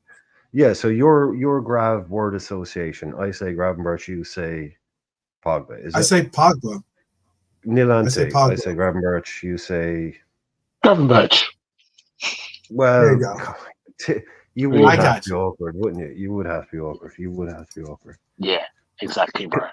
I'm not To going to do me, the comparisons with anyone, but to be I know honest, to I'd be be fair. just interested. No, I'm just interested in just like in a kind of like in the word association thing. Just first player you think of, not like who do you think. But if I say Grav, you think, oh, if you had to describe him to a friend of yours who hadn't seen him, would you say, oh, Oh, he's there's Red like Armchair a, supporter said you know, that's a shout. KJ with a shout too. I like that. Yeah, went up fast. No, the RB, no. No, KJ, no, not for me. no, Not for me. He's different. They might be tall, but they're different in the way they control games. The Gravenberch is more the Dutch school of thoughts. The RB is a bit good, but it's a bit erratic. I just think that I think of Pogba primarily because of his frame, the way that you know, like how he's fast, he's athletic, he's very talented when it comes to offensive. He has talents offensively as well as defensively, but he also has a great ability to ward off players, be able to control the ball, do progressive carries. Those are the things that I've been saying about for a hot minute. Actually, those were things that I can actually bring up his picture now too. To tell you the truth, those were things when I used to speak about like Matip, the way that he was able to make those long, progressive runs without you worrying about him being muscled off the ball or getting it taken away from him. That's very much like what I see when it comes to Matip, or excuse me, when it comes to Gravenberch. But two people I would compare him to would be Verratti and Kovacic. mhm. I think Kovacic's ability to take the ball under pressure, turn, get out, break out. It's sort of what we ask Gravenberch to do. He's not as leggy as Mhm. Gravenberch, but very similar. I think Verratti as well. Verratti is one of the most underrated players, I think, in the last 20 years. He just had a weird career. I mean, you could pass that guy the ball with like 3 top quality players around him, and he just make them look like idiots. But he did it for poor clubs. He did it for PSG and all this shit. But he has that ability, just passing ball in tight spaces, turn, break out, and give a ball to someone else. Neither of them are as big as Gravenberch, just not physically. They don't remind me of them physically. Dembele for Spurs is very good. Dembele for Spurs. Yeah, I can extend. Yeah. One of the most underrated players of all time, basically. You ask people in the Premier League, players in the Premier League, who one of the best they ever played against was. A lot of them would say Moussa Dembele. That's true. So yeah, I just like that kind of thing. But none of them have the physicality. Gravenberch married? I think Gravenberch is married. If not fiance, if not married, he's got a fiance. It's his fiance. Yeah. She's a great. I'm glad. I'm happy to see the relationship. That's all. KJ knows. KJ knows. She came to. The only reason why I'm saying that's because she was there with them when he signed. When they went. She was there with. She met Klopp, and when he met Klopp, she was there with them type deal, and Klopp got to meet her as well. Right. She seems like a rider. Okay. I don't remember that. Okay. Yeah. I know. KJ. There is Dembele. Yes, Dembele was amazing. There was talk about how Dembele apparently was, even Mbappe. I heard this yesterday that Mbappe rates Dembele over him when it comes to forwards. But we'll see. No, that's the thing. See, that's the other problem. We're talking about the Moussa Dembele that used to play for Tottenham. Back in the day, that guy, right? There's a lot of Moussa Dembeles. They're talking about that Dembele. I'm sorry. No, yeah, this guy used to play up front for Fulham. Yeah, he scored about 12 goals in the Premier League. I see it now in the chat. Yeah, Dembele for fun. I got you. Yeah, and then he went to Spurs and he started playing DM, and that's what I was saying. Like, there's a load of interviews with Premier League players from that time who will say that Moussa Dembele was one of the best they've ever seen. You couldn't take the ball off him. You go and watch a Moussa Dembele at Spurs highlights reel now. Yeah, I've heard the same. I didn't watch a lot of Barnes of John Barnes. No, but same kind of thing. Just that's what I think of when it was Grav now. It's somebody really good under pressure. You could have 2 on him. You could pass the ball, 1 turn, 1 touch. What they would call today as press resistant. Right, that's what they would call it today. But basically, bravery on the ball, and good first touch and a great turn, and can walk away and just pass it and give it to someone else. That's what he does really well. So, and I don't think he's a Yaya. I don't think he's a Vieira. I don't think he's like Pogba's a good shout. He's not it's very kind of different. Like the one mainly with me would be Kovacic and Verratti. We're all saying too, even though we're making these comparisons, we're all saying exactly what Nolante said earlier. Gravenberch is going to be Gravenberch. He's going to be Ryan. We're not saying that he's, we're not getting into that game, but we are saying that there are sometimes where you can see similar playing styles, or when you see the player play, you think back to, that reminds me of when so-and-so used to play. That's all we're trying to say. We're not saying that he's going to be, a future All-Star or a future Hall of Famer or something like that or whatever. At this moment, we're just saying that he is a talent, certainly. And why I have these 2 talented players on the screen is a segue from, yes, we've been able to lock it down in the midfield when it comes to our pivot. Shout out to Gravenberch, but also shout out to McAllister. McAllister has done some really excellent and sometimes underappreciated work defensively for us, I would say. And then if you get to the pairing that we're talking or looking at right now, I personally think this is something that I wanted to start trying to push out there a little more now in the season. But I do think that this pairing is the best center back pairing in the league currently, on form and everything. I think that this center back pairing is the best in the league. It goes back to what I was trying to say earlier, that in VVD is a very big part of of saying that. But to be honest with you, Ibu arguably has played better than even VVD this year, so far at least.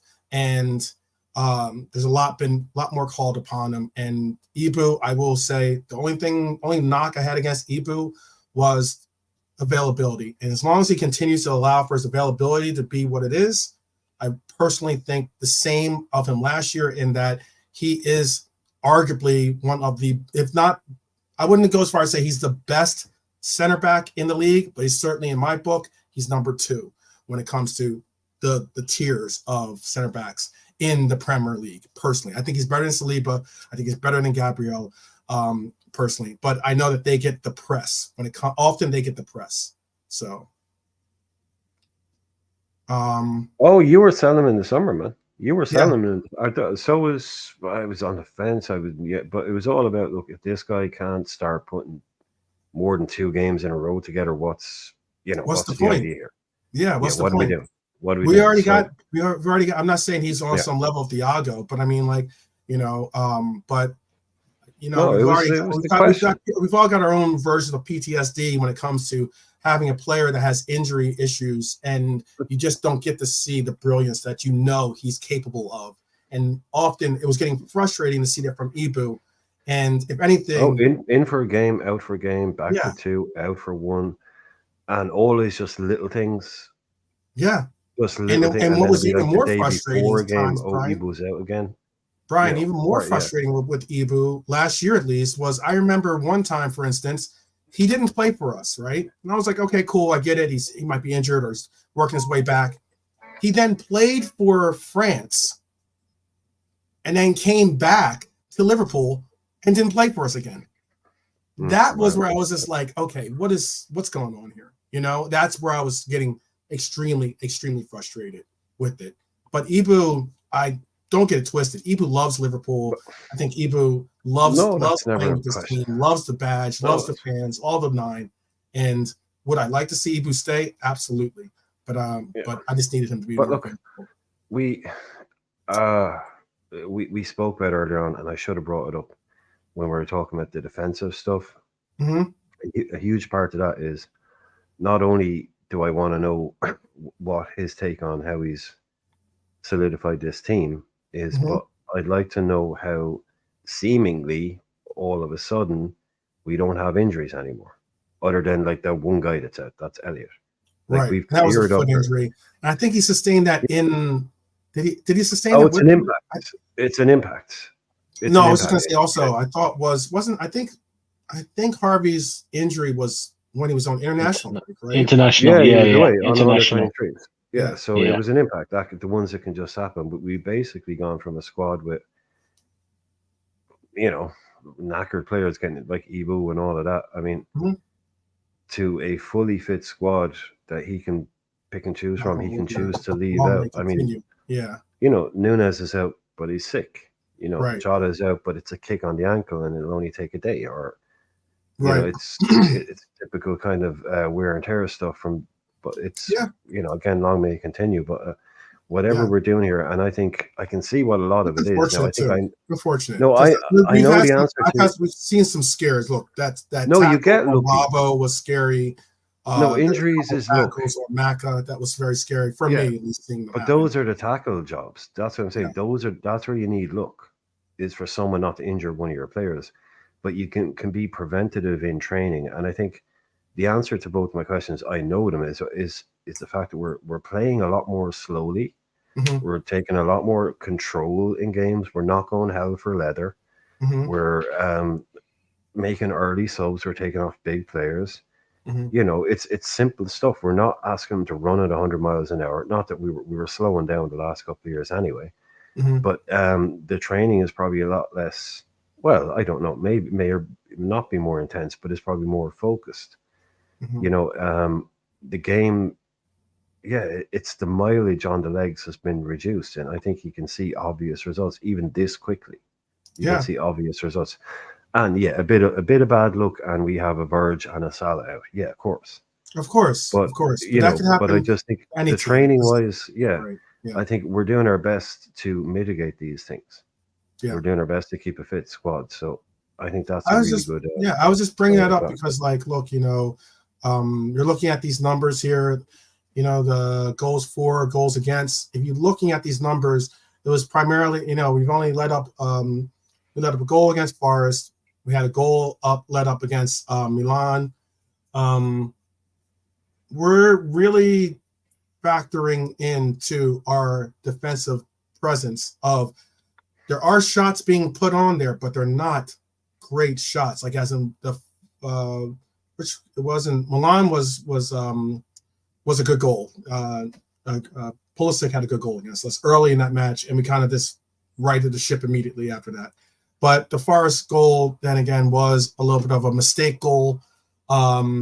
Ended up being what it was. And then we just had the recent goal that was led up, and that was, again, an OG type goal. So, again, there's something where we did let up a goal. I think if you watch any goal, there'll be a mistake in the build-up to it. I'd give Forest that goal from their play. There'll always be mistakes lead to every goal. Very few goals come from the keeper through midfield. There'll always be some, that's just passage of play.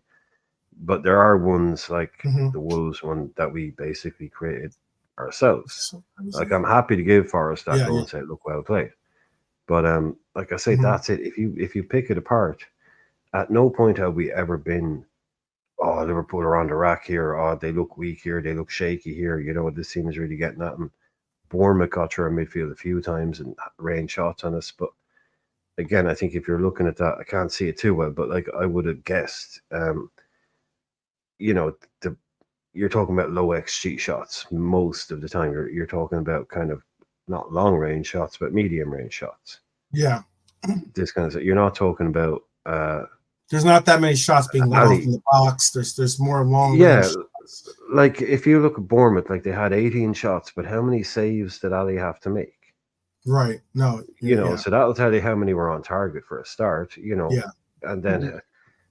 So again, I never really, other than that game for a little while, did I think these guys have a way through us. Right. I think we've always controlled games. It's never like we haven't come up against somebody the caliber of, say, Arsenal, City, Real Madrid, Bayern, Barcelona. We haven't come up against someone like that, but that's really the only team I could see. I can see having a number on everybody else at this stage, the way we're playing. There's not many teams out there that would worry me if keep this kind of play up. But, what's up next is Bologna and Palace. Doesn't matter. Right, exactly. Yeah, I understand we move on. We definitely just move on. But, I'm looking at this, which is the Premier League right here. This is a FB ref chart here. See you, Cedric. Take care, man. Thanks for being it. By the way, and I'm looking at if you're looking at what we're producing and what we're actually letting up as well, we're right on par with City. This is before we moved up in the table, obviously, and if you're looking at it, you're looking at the XG. Obviously, they have 11.3. That helps when you look at our top scorer, which is Diaz currently with 5 goals, but yet Haaland has double that alone in 10. That's just ridiculous. I mean, you look at the rest of the league where it's 5, 3, 4, 2, 2, 2, 3, 4. It's like all in that 5 to 2 range, basically, with the league. But yet Haaland is certainly well above that. But what I was going to bring up is, if you do look at it, our XG is 9.8 to, let's say, City's 11.3 at the time, at least. That's dipped a little bit, obviously, because of their just recent performance. And then before the weekend performance again, we had an XGA of 3.9, which is actually higher than City's. And then you look again, XGD and those kinds of numbers. We're looking at +6. That is considerably incredible. Our expected goal differential, and it's even our expected goal differential in the full 90. If you look at it, City and Liverpool are well above every other team. we're looking at 6.0 or 7.7 for goal differential. We're just not letting up. We're scoring goals, but we're not letting up goals, and that's super, super big. When you look at the rest of the table, I mean, the closest on there is Villa, for instance, at 3.4. But also, the thing with XG, which is it's basically has to be taken into account, like that it's it's what result would the average striker get from a shot in this position. Mm-hmm. You know, so it's not like our XG. It was Salah had an XG of 0.01. You know, it's what would the average Premier League striker achieve here. So to me, they are kind of tracking almost those numbers. Like people say, Son always exceeds his XG. It's like, yeah, because he's way above average. A striker who's way above average should exceed XG. Sure. Now, 7.7 is probably high, 6 is probably high, but for us, it's not like it's not like they look at a chance that Mo Salah has and they say, what's the XG there? They don't. They just go, this is a shot from that position. What would the average striker do there? What would the expected goal be? It's not what would it be for Mo Salah. Some people kind of don't understand that. Yeah. That's why they think it's a load of bullshit. And I just tried to explain to them, like, XG is just par in golf. That's all it is. When you get up on a tee, it's a par 4. Why is it a par 4? Because that's what the average golfer would get, is a 4. Right. An average golfer plays this hole 1,000 times, the average score would be 4. It's not like if Tiger Woods got up on the tee, well, it might be a par 3.8, but they don't change that, do they? No, it's still a par 4. XG is just par.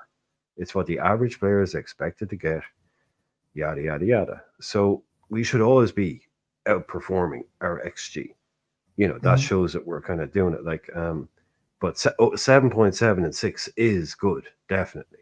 Don't get me wrong. You're right there. Like, it is good. But Forrest on 2.4 as well is good. And who were we talking about earlier on during the season? Chris Wood. He's already on 3. Yeah, he's on 3. I can show the stats here. Like, that's, you know, I mean, like, it looks crazy. Like, Chris Wood's on 3, Duran is on 4, Son on 2.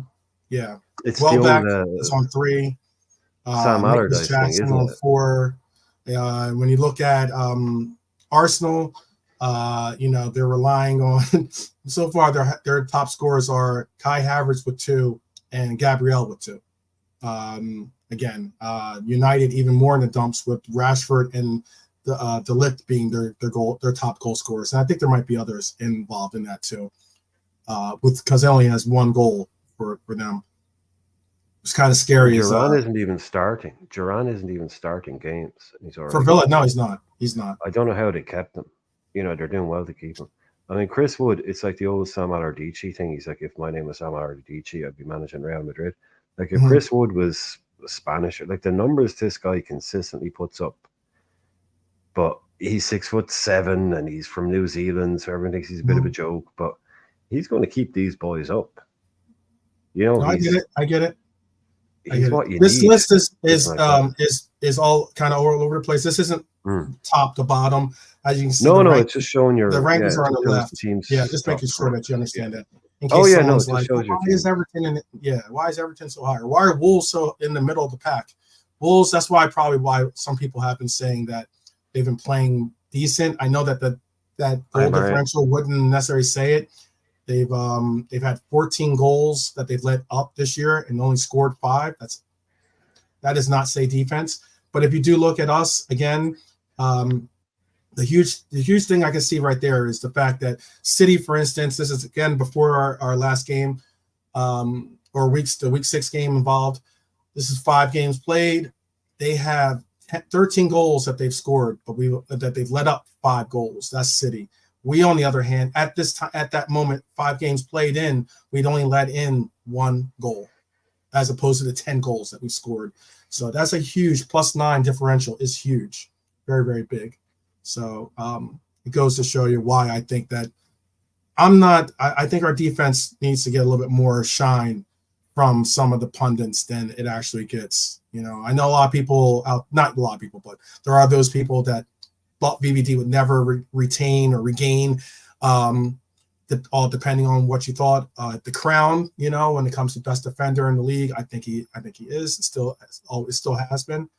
But you know, Saliba, Gabriel, it's interesting. Saliba makes mistakes, and Gabriel is, for Arsenal fans. I like Saliba. I think I like Saliba, and this isn't if pile on you Saliba. This is put him in actually, our team, no, I if would you take put him in our Saliba in our team team certainly. over But what Evo, we'd how be about okay. this though? Question to the chat, since We'd be our noble Irishman just brought this up. bit Question to the silkier chat. than You know where I'm he's going to not- go. no, but Would he's you not rather the have physical Ibu or presence. would you rather have Saliba? No, he's not the physical.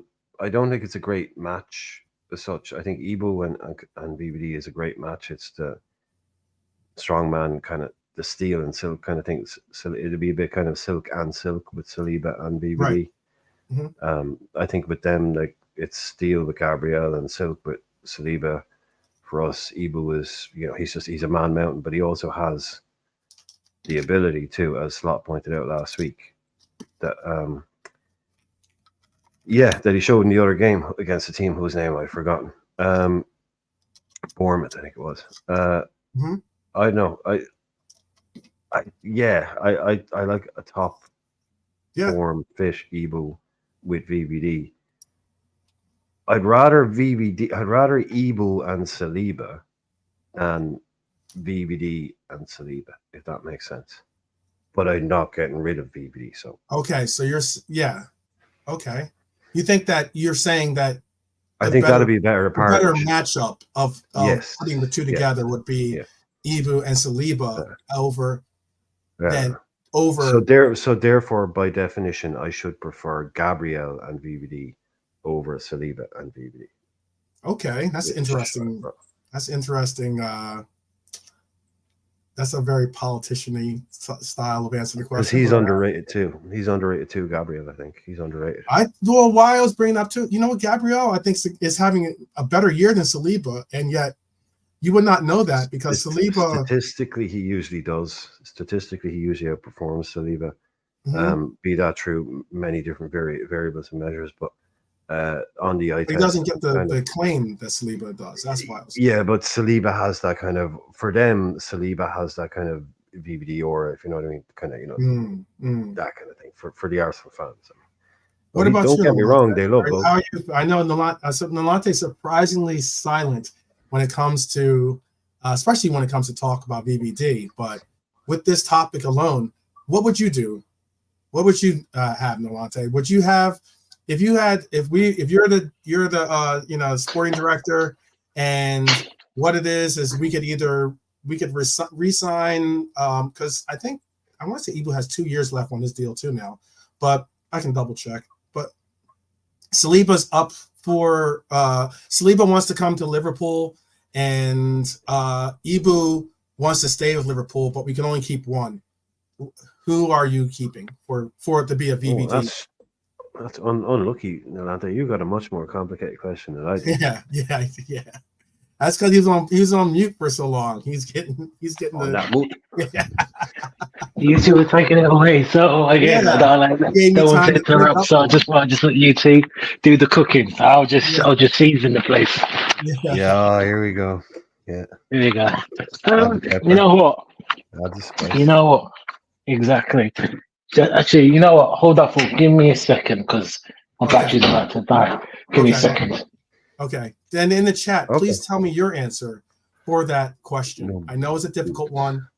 I know we all have love for Ibu, and we certainly don't necessarily at this moment have any love for Saliba. But Marion with a slight little what would they call it in the business, a callback there. For Dr. Martens in the shoe, like she's saying, there's no boots or shoe beat the old Dr. Martens. So yeah, I wouldn't go up against him in a fight with a pair of cons on. Especially the steel toe. No. If all I've got is a pair of All Stars made out of canvas and half an inch of rubber, I'm not going up against shit. Nope. Yeah, definitely. The old bother boots, as they used to call them, or the bother boots. Yep. You go out looking for a fight, you put on your bother boots. But yeah, the steel toes. I had a pair. Yeah, I had a pair of those shoes when I was a kid. Obviously, you did because it was like, but it was like, oh, you have to wear them in, and when you wear them in, they'll be the most comfortable shoes ever. And it's like, how long does it take to wear them in? It's like about a year. About a year to walk them in. Yeah. It's like fucking hell. I know. Until then, it's like, yeah, they're gonna cut your ankles to shit, and it's gonna feel like walking on, I don't know, metal or something. Mm-hmm. Yeah, no, man, I didn't like them at all. Did not like them at all. Well, in the chat, please. I know Marion's going Ebu all day, every day. But in the chat, please tell me, who would you rather, if you had the option? I mean, Saliba is a phenomenal player. So could we give them all four? Ebu, VVD, Gabriel, and Saliba. Pick your combination. Okay. Which two? Which two would they do? I was doing the 2-man enter, 1-man leave thing, but you could do the. Okay, yeah. Okay, yeah. So two. Yeah, I mean, just for the chat, we could do that. Nalante has to do the other one. Yeah, Nalante has to do the two-man enter, 1-man leave. But in the chat, you can tell me what would be your. If you had to choose from those 4 center backs, what would be your ideal center back pairing? How about that? You can tell me that. And you can go VVD and Ebu. I mean, a lot of people. You could do VVD, Ebu. You could do, if you want to be courageous, you could do Saliba and Gabriel. It's your world, you know. Bonkers is saying Ebu is his guy. I got you on that too. I got you. So I'm assuming with VVD, nobody's getting rid of VVD. Come on, let's be serious. Yeah, no one's. I think most will choose VVD. Yeah, that's to stay in that role. Probably a solid guess. Solid guess, I would say. Yeah. Let me double check too on Ebu. A lot of heavy spankings being handed out in the Champions League tonight. Yeah. By the way, Konate does have 2 years left on this deal, so this is this is obviously 1 of 2 years that he has left on this deal. So he will be a person that will be in the last year of his deal come summertime. He's probably not on I think he's on about 70. Yeah. He is on give me a second to find him again. Well, it wasn't a huge contract because we got. Yes, he's on 70,000. He's on 70,000. Yeah. So he's going to be looking at a 50 grand a week boost. Yeah. You know, that's another one. That's a good show. You know, if you're looking at, I think like if he's comparing himself to that, especially since we're all giving him praise of being comparable to like the top center backs in the league, you know, you probably want to get paid like a top center back in the league. Well, I know he's gone now, but Trap Joe was when we were talking about what you would give Virgil as a wage and what you'd be happy to go where you'd want to go, and he said, "Is that normal? You know, for defenders to be getting paid that much?" And 300K, no, isn't normal. No. Not for a defender. No, not for a defender. No. Currently, right now, for instance, Saliba is got 3. Okay, Gabriel and Saliba both have 3 years left in their deal. They are making 180,000 for Gabriel and 190,000 pounds a week for both of the center backs. But they are probably getting paid a lot more than they're getting incentives, I'm sure, and like things. No, but I mean, no, just in terms of what Trap was saying, they're getting. It's not the 300K wouldn't be, but some of the big guys are getting paid a lot more than Trap Joe probably realizes just from his question. Mm-hmm. You know, it's not unusual for a good defender to be on over 100K. No. You know, like you're saying, like Ebu on 70 is because we picked him up on a good contract, on a good price. So if you try and do that, you update it, but I mean, look, the Ligt is making 195,000 pounds. Yeah, there are a lot of them on big money. Right. Yeah, there's a lot of defenders that are getting paid more than like good goal scorers and people like that. It has gone a bit crazy that way, but like I don't think he'd probably be high on that list. I think someone else that would be high, like Bastone is on a huge contract. Well, I just meant in the Premier League. I just meant in the Premier. Oh, in the Premier League. Well, most defenders, pretty much. I think most of the defenders on here are going to be pretty much. The likes of Pau Torres, even Villa, those kind of guys. Yeah, They're all I'm on at thinking least about- 100 grand a week. I'd say, well, John Stones makes 250,000. That's a lot. That's considering. Gavardiol would be on at least 250. He's on 200 grand a week. 200. He's on Yeah, 200. 200 grand a week. Yeah. They got a couple Akanji kids is making there. 180,000. Diaz 180,000. Kyle Walker, he's not a center back. Nathan Ake. Ake's making 160,000. And then all the Arsenal boys. Ben White is on a big contract. The two defenders on a big contract. Yeah, Everybody at Ben Chelsea. White. Let me see. I'll bring back Milante, by the way. The Chelsea boys won't be on enormous money, but they're on really long deals. Tottenham boys. Oh yeah, they're going to be on Van super long big money. deals, I'm sure. But let me think of. You asked for Ben White. Ben White is making 150. Yeah, there you go. He's not even Ben White. I mean, come on, Ben White on 150 grand a week, double what Konate is. Went to the Chelsea. Went to Chelsea salary guys. I would say. Badashile and Dizazi, they're the guys I. No, Reece James. Reece James makes a lot of money too. Reece James is making 250,000. Ben Chilwell. Ben Chilwell makes 200,000. Fofana makes 200,000. Badashile and Dizazi. That's who I want. Okay, you want because they're the young guys. They're the ones that will tell you exactly what they're trying to do. Cucurella, 175,000. I'm looking for those guys. I'm looking for them because they're not. Yeah. They're actually low. But I reckon they're on less. Badashile is making 90,000, and then who else asked for? Diase, maybe, right? Dizazi. Dizazi. 80,000. Yeah, I fucking exactly. That's their strategy. Get him in under 100 grand, but on a 9-year deal. Like they don't want Diase and Badashile even Mudryk. Diase has 5 years.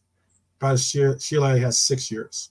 Yeah, and they'll offer extended. Like Mudryk is only on about 100 grand a week, and he costs nearly 100. Interesting what happens with Sancho too.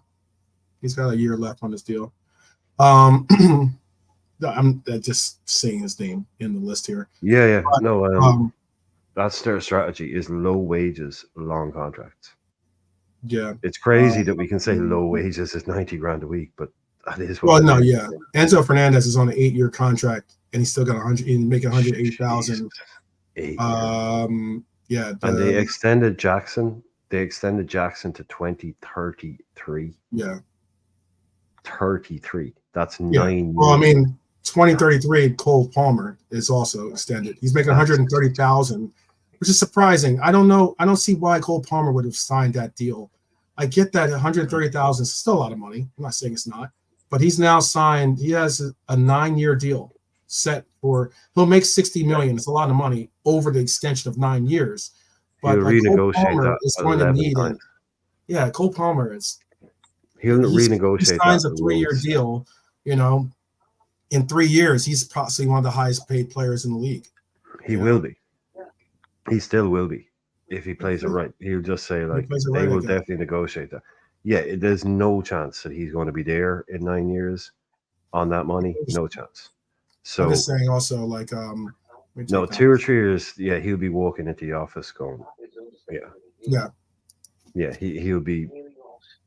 He knows what he's worth. He has to. He should be on. Yeah. I'm surprised he hasn't done it right now. But dude, they'll sell him. Or maybe also it could be, 200 million quid. Could be a case where his contract's one of those contracts where it's like, because on average you could probably make like 5 to 10% increase on your salary. Sometimes inflation increase. Contracts are set up where every year you'll make your salary will go up a certain percentage. Yeah. Maybe he has something where it's like some enormous number, like 20% something. On a deal that length, there'd have to be something like that. Yeah. Even just linked to inflation or index linked, as I said, to the interest rates. But they'll sell him in about 4 years or 2 years for 200 million quid or something. No, they probably will. I mean, Badashile is, like you said, is on 6 years. They got Robert Sanchez on 6 years. They got Manduque on 6 years. They got Lavia on 6 years. They got Gusto on 6 years. Fofana and Nkunku, excuse me, on 5. Colwell's on 5. Diase 5. Madueke. Dewsbury Hall is on 5. Jeez. He'll never play for them, Dewsbury Hall. There's actually 2 No. Fofana on the team too. The other Fofana is on. David Dashro Fofana. Yep, is on 5. And Wesley Fofana. But I mean, look, you're still paying Reece James. He's still got 4 years left, and he's getting all their players that are high salaries, like Reece James, Cucurella. They're at 4 years left. Ben Chilwell, 4 years left on their deals. Sterling, 3 years left on his deal. But when you look at it, the 7-year deals, Sterling isn't even there. Yeah, I know. That's crazy. They got Viega, Vega, Jurgensen. They have Jackson, Modric, Casado, Pedro Neto, and João Felix, all at 7 years. Yeah, Neto. Oh, those are 7 years. That's 1, 2. Was that 1, 2, 3, 4, 5, 6? They have 7 players at 7 years. So. And they have that guy coming next year. His name is Willian Estevez, I think. Mm-hmm. Yeah, the Corfins, another one. Yeah. That guy is a phenomenon. Now, we don't know what happens when you come from Brazil to England, but as it stands, that guy, even like the people in Brazil are like, this guy is different. This guy is special.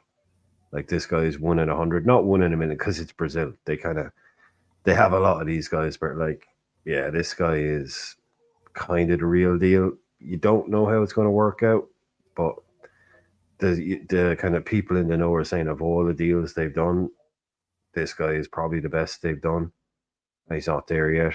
So if this works out, what they're doing, and they buy good young players, it doesn't take a lot. I said this the other night. It doesn't take a lot to make them a really good team. It just needs a bit of stability in the ownership and a decent manager. It's like the Nottingham Forest thing. Romero, they're good. Not to leave out you Spurs out there. Romero is on 3 years, and he's also on £165,000 a week. You could live on it, couldn't you? You could scrape by. You could manage. You could scrape by that. You might have to shop in Lidl every now and again, but you could manage. I know that like some players like as in you don't want to overpay, obviously some players, but some players sometimes you do give them a little bit of like a bump simply for the years that they were not getting that money. It sometimes teams will make a little bit of a like, look, you know what, we get it. You're not necessarily worth 300,000, but yet like you've been playing, but you playing at 200,000, 220 or whatever it is, you know. Yeah, your agent has to make that play for you, but that's the agent coming at you. No owner who has to write that check himself is going to walk into a room thinking to himself, how can I come up with a reason to give this guy more money? Yeah, that's not what an owner does, right? It's your job to go in there and go, look, I just want to point out a few reasons here. Show me some appreciation. My client might feel, but why my client might feel more inclined to sign this deal if you acknowledge certain things. Like the whole Yaya Toure birthday cake. It wasn't about the cake. I mean, it was a whole load of bullshit anyway, but it was about the kind of the acknowledgement or whatever. Now, it was blown up to create a story, but like you say, no owner is going to walk in and go, how can I pay this guy 10 grand a week more? That's not their job. They're going to sit there going, you want a deal? We take 200? Take 2? Cool, let's do it. You need to be sitting there on his behalf going, look, there's reasons why this should be 260. And they'd be like, okay, cool, let's make that deal. We're happy with that. Yeah. He needs, I know who. I'm not going to let, but one thing I'm not going to let happen is we're not going to let Nalante. Yeah, no, I was going to say, we're not going to let Nalante slide from he's on the hook. He's on the hook. Yeah, we're not going to let him get off the hook. Now that he's back, he's set up and his phone's not going to die or something. 2 men enter, 1 man leave. Those 2 men are... No Diddy on that one. Yeah. No Diddy there. No Diddy. But I wonder how long this could be. It's either Ibu. Yeah, we need a partner. We need a center back partner for VVD. Is it going to be either Ibu or do you go Saliba? Tell you, man, I would say discrimination. But I can't even use that word against you, Tom.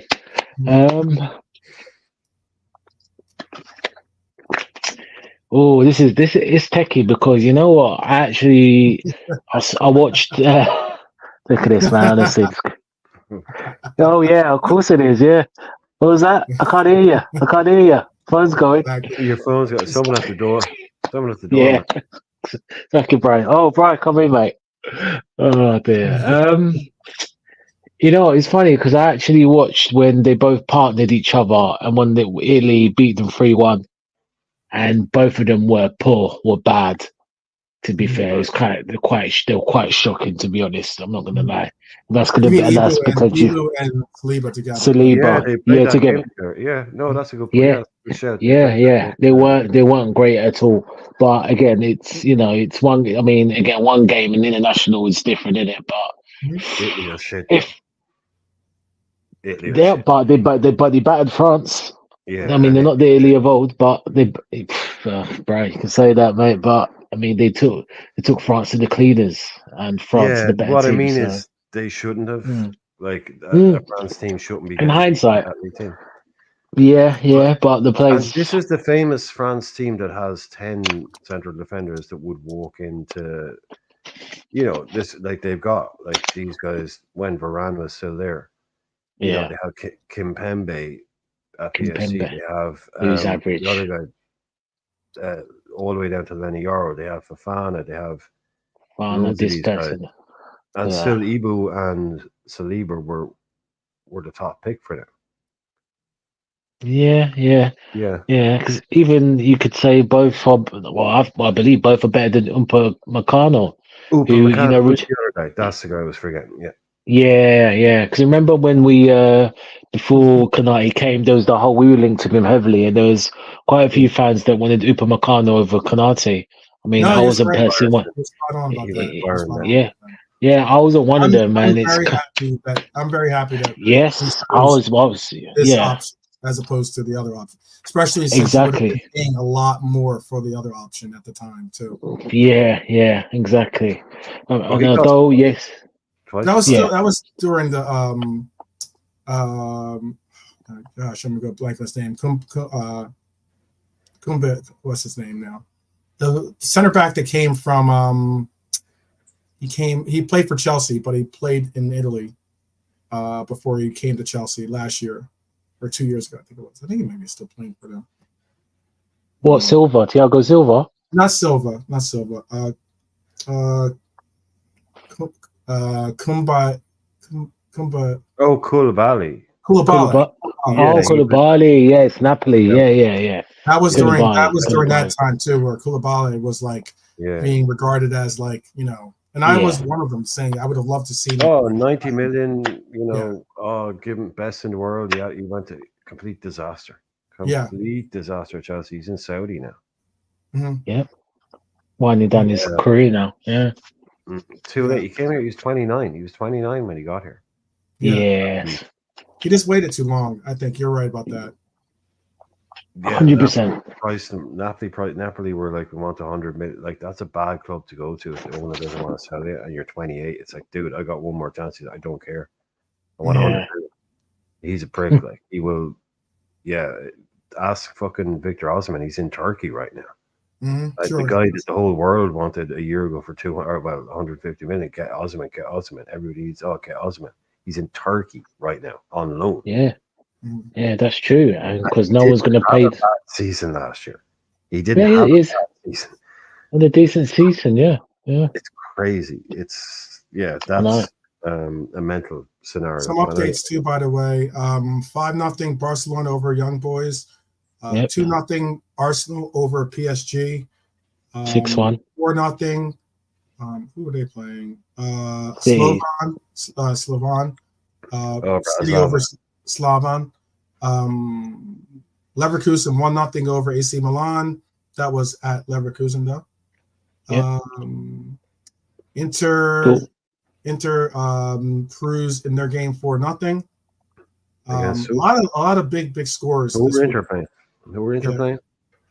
Inter were playing Someone you can't pronounce. I make you say that. You just want Yeah, it's one of them I small knew it was teams. someone you couldn't pronounce. That's why you didn't say. Zvezda, FK, Serbian team. Yeah. Serbian team. FK's Prevena. Yeah, it's Croatia. It's Zagreb. No, that's Croatia.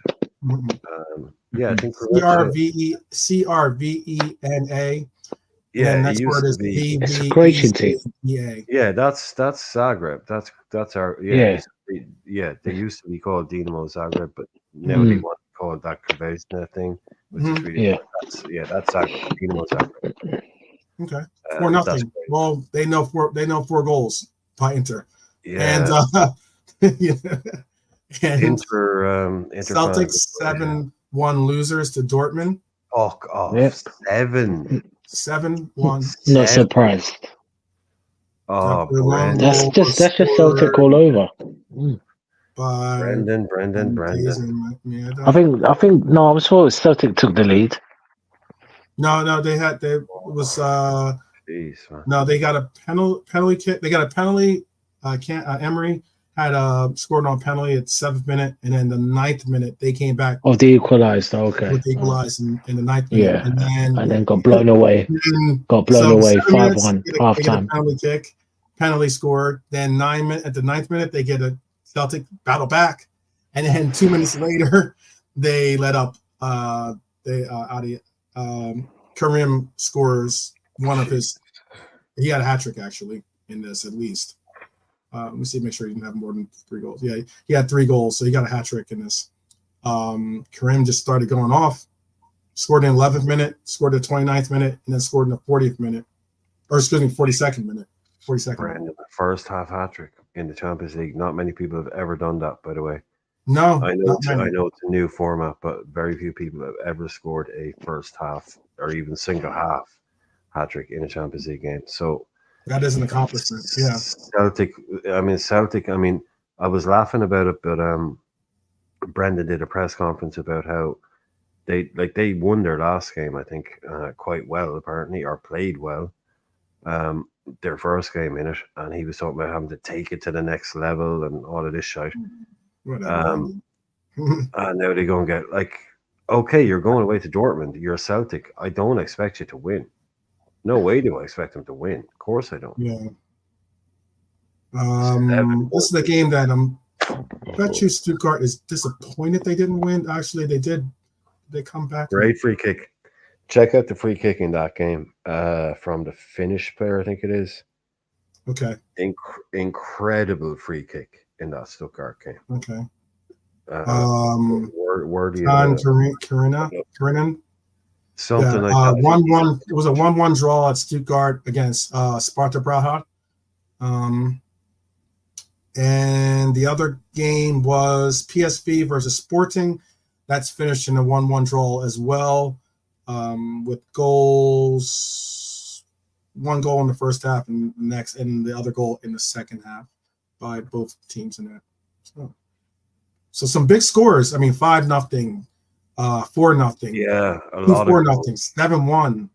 You know, there were some big games there, and then you had your 1-1s and your 2-0s from Arsenal, for instance, against PSG. Arsenal was playing that game at Emirates, by the way. I saw that. PSG were useless, honestly. Yeah, that's a bad result for PSG. That's a bad result. When they ever got no threat up front, it's just toothless. They played some good stuff, but Arsenal and Dumarana, oh my god, he is so overrated, honestly. My word. Who? The Italian keeper, I can't pronounce it. Yeah, Durarama or Doacon for short, whatever. Who? I don't know, John. I don't know who you're talking about. What was he playing for? No, the Italian goalkeeper. You know, he's the young Donnarumma. Donnarumma, yeah. Donnarumma, yeah. Yeah. Because did he throw 2 in? Did he? Well, kind of. The first one was a Kai Havertz head up. You know, again 50-50. He came out. He misanticipated the ball. The second, which, you know, one of those free kicks whipped in and it just goes in. Yeah. Which I think he could have done better. Right, yeah. A few players. Yeah. But PSG, man, it just made it too easy for Arsenal. But yeah, man, I mean, the next, they need to get someone up front, man, sharp. Nilante, do you know the mad Yeah. one? Right, like I know a lot of certain transfers go under the radar. But one transfer that I think one of the most under the radar transfers of all time is the fact that a year ago, I think it was a year ago, PSG paid 90 million for Randall Colomwani. 90 million euros. For who? He's one of the Randall Colomwani. Oh, Randall Colomwani, the striker. yeah. They paid 90 million quid for it. He's one of the most expensive players of all time. Yeah. And nobody ever talks about, nobody ever talks about him, basically. I think that's wild, though, that players like that can go missing, basically. Totally under the radar. But because they're playing in France, for instance, or because they're playing for certain teams in certain leagues, it just gets overlooked. If we sold a player for 90 million euro, we'd still be talking about him today because he would have been huge. Or if we bought a player for 90 million, I wouldn't recognize Kolo Muani in the street. A 90 million pound footballer should be the face of Levi's jeans and these he should be like one of the most famous footballers on the planet. But no, he's just this kid that plays for PSG that half the planet have never even heard about. The football, it's just like, yeah, I mean, I like the way they're going for young French or young players, talents around them, and still spend a bit of money. But like, that's a huge wedge. I don't know. Did they? And they got him from Bayern, right? He was they got him Brian from Frankfurt. He's doing well. He scored a good couple goals for them. Jeez. He's doing all right in the Bundesliga, and then Frankfurt and back a new stadium or something. 90 million quid. Like Frankfurt have never even sold that many, like in their history. Probably got 90 million in the door. Yeah, because German clubs, they don't bring in big transfers. That's probably the most they brought in probably a long time. He's just some kid. Like he's good. Don't get me wrong. He's good, but that's what you're awesome. Yeah, 90 million. Christ, man. It's crazy. You could get an Anthony for 90 million. Yeah. For 90 million, you can maybe get the center back pairing from Latte for 90 million. Oh, did he not give us an answer yet? He should not give us an answer. Come on. He has not said it yet. He has not said who his pairing would be. Hey, listen, we're talking about Conor Minari. We're talking about Conor. Let's stick on that, yeah? It's like I said earlier. I think this is what they call waffling or something. They waffle. Any good film recommendations? Yeah, exactly. Exactly. Yeah. I mean, there's a few good men. Tom Hanks. Yeah. Well, but the good men are all right. My pairing would be Ibu and BBD. I think Ibu is a better player than Saliba, to be honest with you. I like the attributes that he brings to the table more so than Saliba's. I think the attributes that you would have gotten from BBD or from Saliba, BBD covers you in Trump or Spades or however you want to reference it. Don't get covered in Trumps, whatever you do. They're not get covered in Trump. Yeah, or Trump is a Trump card or Spade for those cards. Yeah, I knew what you meant. But stop letting Elante off the hook. It's his. Come on, Elante. Come on. Yeah, right. 12 was just going on, right? Listen, I'm here for it. I'm here for 12. I'm here for it. What is it? What is it for you, brother? What is it? What would you say is what you would do if you're the sporting director? Or 2 men enter, 1 man leave. I know. Oh god, this is tricky because I wouldn't say Ibu, but it is techie. Yeah, apparently it is. No, it's techie. It is, bro. It's very techie.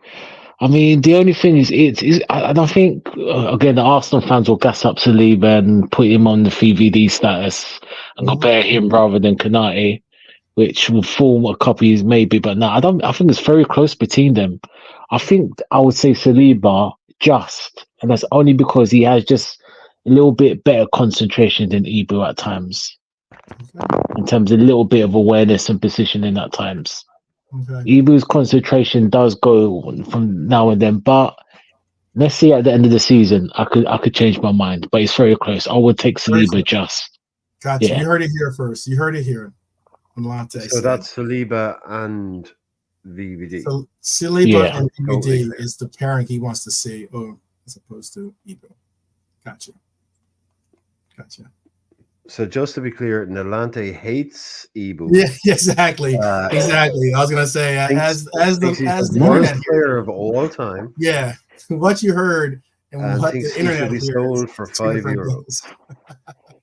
Listen, these are your words, not mine. I've not You all have his anticipate word. any of the words. There's your words, Bri. You take them as it is.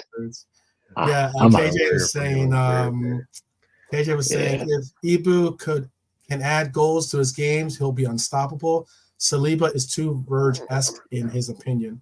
I just think what you're getting at. I mean, like I just think what you get out of Virgil. I think it's a good compliment. What you get from Ibu, like as in rather than have two Virgils or a Virgil and a B-Tech Virgil, I rather have Ibu and Virgil. That's my That's but I don't. I'd rather have a Gabriel and a VVD because of styles. Styles. No, I don't mean as opposed to an Ibu and a VVD. Yeah. I know what you mean by styles, bro. Yeah, I get it. I don't. All I hear about Saliba is what I hear. Right, I ain't watching those dickheads. I'm not. I will not watch Arsenal, so I don't know how good he is. But everybody talks about how good he is, and all the stats say he's really good. So he's obviously really good, right? Hansen and Lawrenson were very similar. They were both ball players, and they're one of our best ever. So that can work too. But I don't know. Like I like VVD and Ibu. I think that works really well because I just think Ibu has that ability to physically dominate an opponent, which can override all the other stuff. That means even if he's not able to get near them in a footballing way, if he's confident, if he uses his size, speed, and strength, you can't really do anything about that. You know, you got to be special to beat him, and that complements a certain type of player as well. Yeah, I don't know because I'm not going to pick either of those Arsenal guys. Really, you know, I don't know. I don't think. Yeah, no, I just working out in my head. You know, I just think R2 is better than them. It always has been. I just saw. Actually, we do have a live update here. By the way, you have a live update. This is apparently what Ibu is listening to our conversation, and this is I guess his body language. So I just want you to know that. That's for you. That's his body language right now. He's hearing it. He's like, does this Nalante guy have a YouTube channel? That's what he's thinking. Exactly. He's like, I got you. He's looking at you right there. He's looking at you like, what's up, bro? What's up? All right, listen. Well, you keep doing what you do, mate. Then mate. Listen, you keep doing what you do, then mate. I'll easily change my mind. Oh, trust me. He was looking at me when I was. He's giving me those the side eye when I said, "Oh yeah, no availability. Maybe we should move on." Get rid of. You see, you see. I know. That's why you took it next level. I know what the look is like. If you just pop it back up there for a second, I mean, if you can just put the picture back up there for a second. Yeah, which one? Yeah. The last one. Oh, the last one. Okay. No, the next one. Yeah. His tiny ears are hilarious. That's all I'm gonna say. His tiny little ears are fucking hilarious. They're so funny. That's the first thing I noticed about him. He's huge and he's got these tiny little ears. They're so funny. It's like a 5-year-old's ears. By the way, I said we have a live update. By the way, we have a live feed to Ibu. Reportedly, we have a live feed to Ibu, and this is Ibu's decision on that. He's saying, "Well played there." He's laughing at your joke there. He's like, "Think I got some little ears?" All right, I'll give you a little clap there. He does. He's got tiny ears, and they're a little bit lower than most people's ears as well. Tiny little bit lower. All right. I got you. Again, again. But even then, you see him standing next to Van Dijk, and he looks tiny. Yeah, I mean, yeah, that's yeah. it. Like Ibu's a Man monster. And he Mountains. put beside VVD, and it's like you don't look that big at all. It's like fucking hell. I think it's because of this. Their frame is different. Ibu has a much more bulkier frame than Virgil. Verge is just Yeah. I think Virgil's feet Very chiseled. Maybe. Very chiseled. 6. Yeah, he's like a man mountain Yeah. in a different Tell one. you what Ibu is. It should be unbeatable. That's the thing. You two boys like that, good on the ball, strong in the challenge. You know what's funny about that too, by the way, is that Virgil is actually smaller than Ibu. Doesn't look. Ibu is 6'5". Yeah, I agree, bro. Really? Ibu is 6'5". 6'5", is he? And Virgil is 6'4". 4. Yeah, I know Virgil's 6'4". Maybe he's got them Cuban heels. Maybe That's what I'm looking at. I'm looking at their player profiles, and yeah, Ibu is 6'5". Always make it look like Virgil is taller than him. And then they have Virgil at 6'4". So kind of crazy. It's all good, Ibu. We got love for you, brother. We got love for you. I said I years. Just tiny ears, man.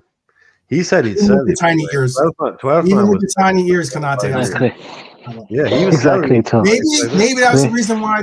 Maybe that was the reason why they had the confusion at the back. Maybe Alisson was saying something, but because of his tiny ears, he couldn't hear it. Couldn't hear it, man. Couldn't hear it. Couldn't hear it. Oh, he heard all right. He just got lost in the sauce. Yeah, there's only so much sound that you can fit into a tiny ear at one time. There you go. So, yeah. There you go. We were supposed to do Survivor Series. We're not going to have enough time to do that today, but I will show the fantasy football updates, by the way. Share this real quick. And then I want to give into your moment of Zen, pretty much, because we're at a little past the 2.5 hour mark here. Currently, it's still JK at the top of the league with 374 points. Daz is still there with them at 354. We've got a tie actually with Anik, who I believe that's JK's cousin. I want to say Snoop, I think, isn't it? Snoop Doggy Dog is JK's cousin, I think. Yeah, but I think Daz is at second too with 354. Really close, dropped out of the top 3, but is still holding on to the top 4. Is Chris at 351. KJ came in and is already making a move. 350. I guess the points. Yeah, the points must have carried over. So he's got 350 in 5th place. Robbie is at 345. It isn't a runaway, by the way, at the top of the table here. We have pretty much almost like a complete, almost a 20-man team or 20-man league here. So, and those of you out there that are maybe playing in other leagues or something along those lines, if you want to join the league, you're more than welcome to. Obviously, KJ was a part of another league or doing his other but he was able to bring the team that he had in the other. Oh, you bring your points with you. Yeah, you bring your points with you. That's the thing. Yeah, you bring your points with you. You didn't get to bring your points with you. You started off at 0 when you joined a new league. Yeah, but that's the thing nowadays. Yeah, so, but Bonkers is like Daryl is called Bonkers, but Bonkers is actually one. I think Bonkers is also like Snoopoo Doggy Dog is one of the guys that's always in the chat. Mm-hmm. Yeah, we're gonna still have to do. By the way, if you are watching, please, we have to still work something out. I can talk to JK about it. We have to just do it ourselves. But there is a team with there is a player with 2 teams in the league that. Obviously, we can't have that. So we're going to have to eliminate one of your teams, by the way. If you do it before we do it, that'd be great. I guess we can incentivize it. If you don't do it, we'll take the Livers 1 team out if you don't do it. And then if you do it, you can obviously keep the Livers 1 team. No, we brought that up a couple of weeks ago, man, at least 2 weeks ago. So that person obviously hasn't listened. Yeah. So I would just do that immediately. I wouldn't give them any more time because they might no more time. No, because we brought that up at least 3 weeks so ago. I know exactly. That's why I'm bringing. So I have a little. I'm trying to show a delete little the bit of second team. No, patience but and they've time. had loads of time. No, that we brought that up weeks ago, man. So what I would do is basically delete their second team. Like the Yeah. first team, you can check the date that it was entered. I will. And if they I'll were, do that. I'll do that. Yeah. Or yeah, at least I'll have JK is like basically being the administrator for the actually, league. look, do them a favor. Do them a favor, right? I can see it there in the league. Just if you want to be good to them, delete their lowest ranked team, which is the Liber 2 team. Yeah, I know. That's what I said. That's what I said. So just delete that one. So I was trying to be incentivized to say, hey, if you don't, we'll do the 11th one because that moves me one step closer too. So I would like that result more than no, that's fair enough. Bonkers is saying he's in second, so it wasn't okay. No, just delete the Libers 2 team. Yeah.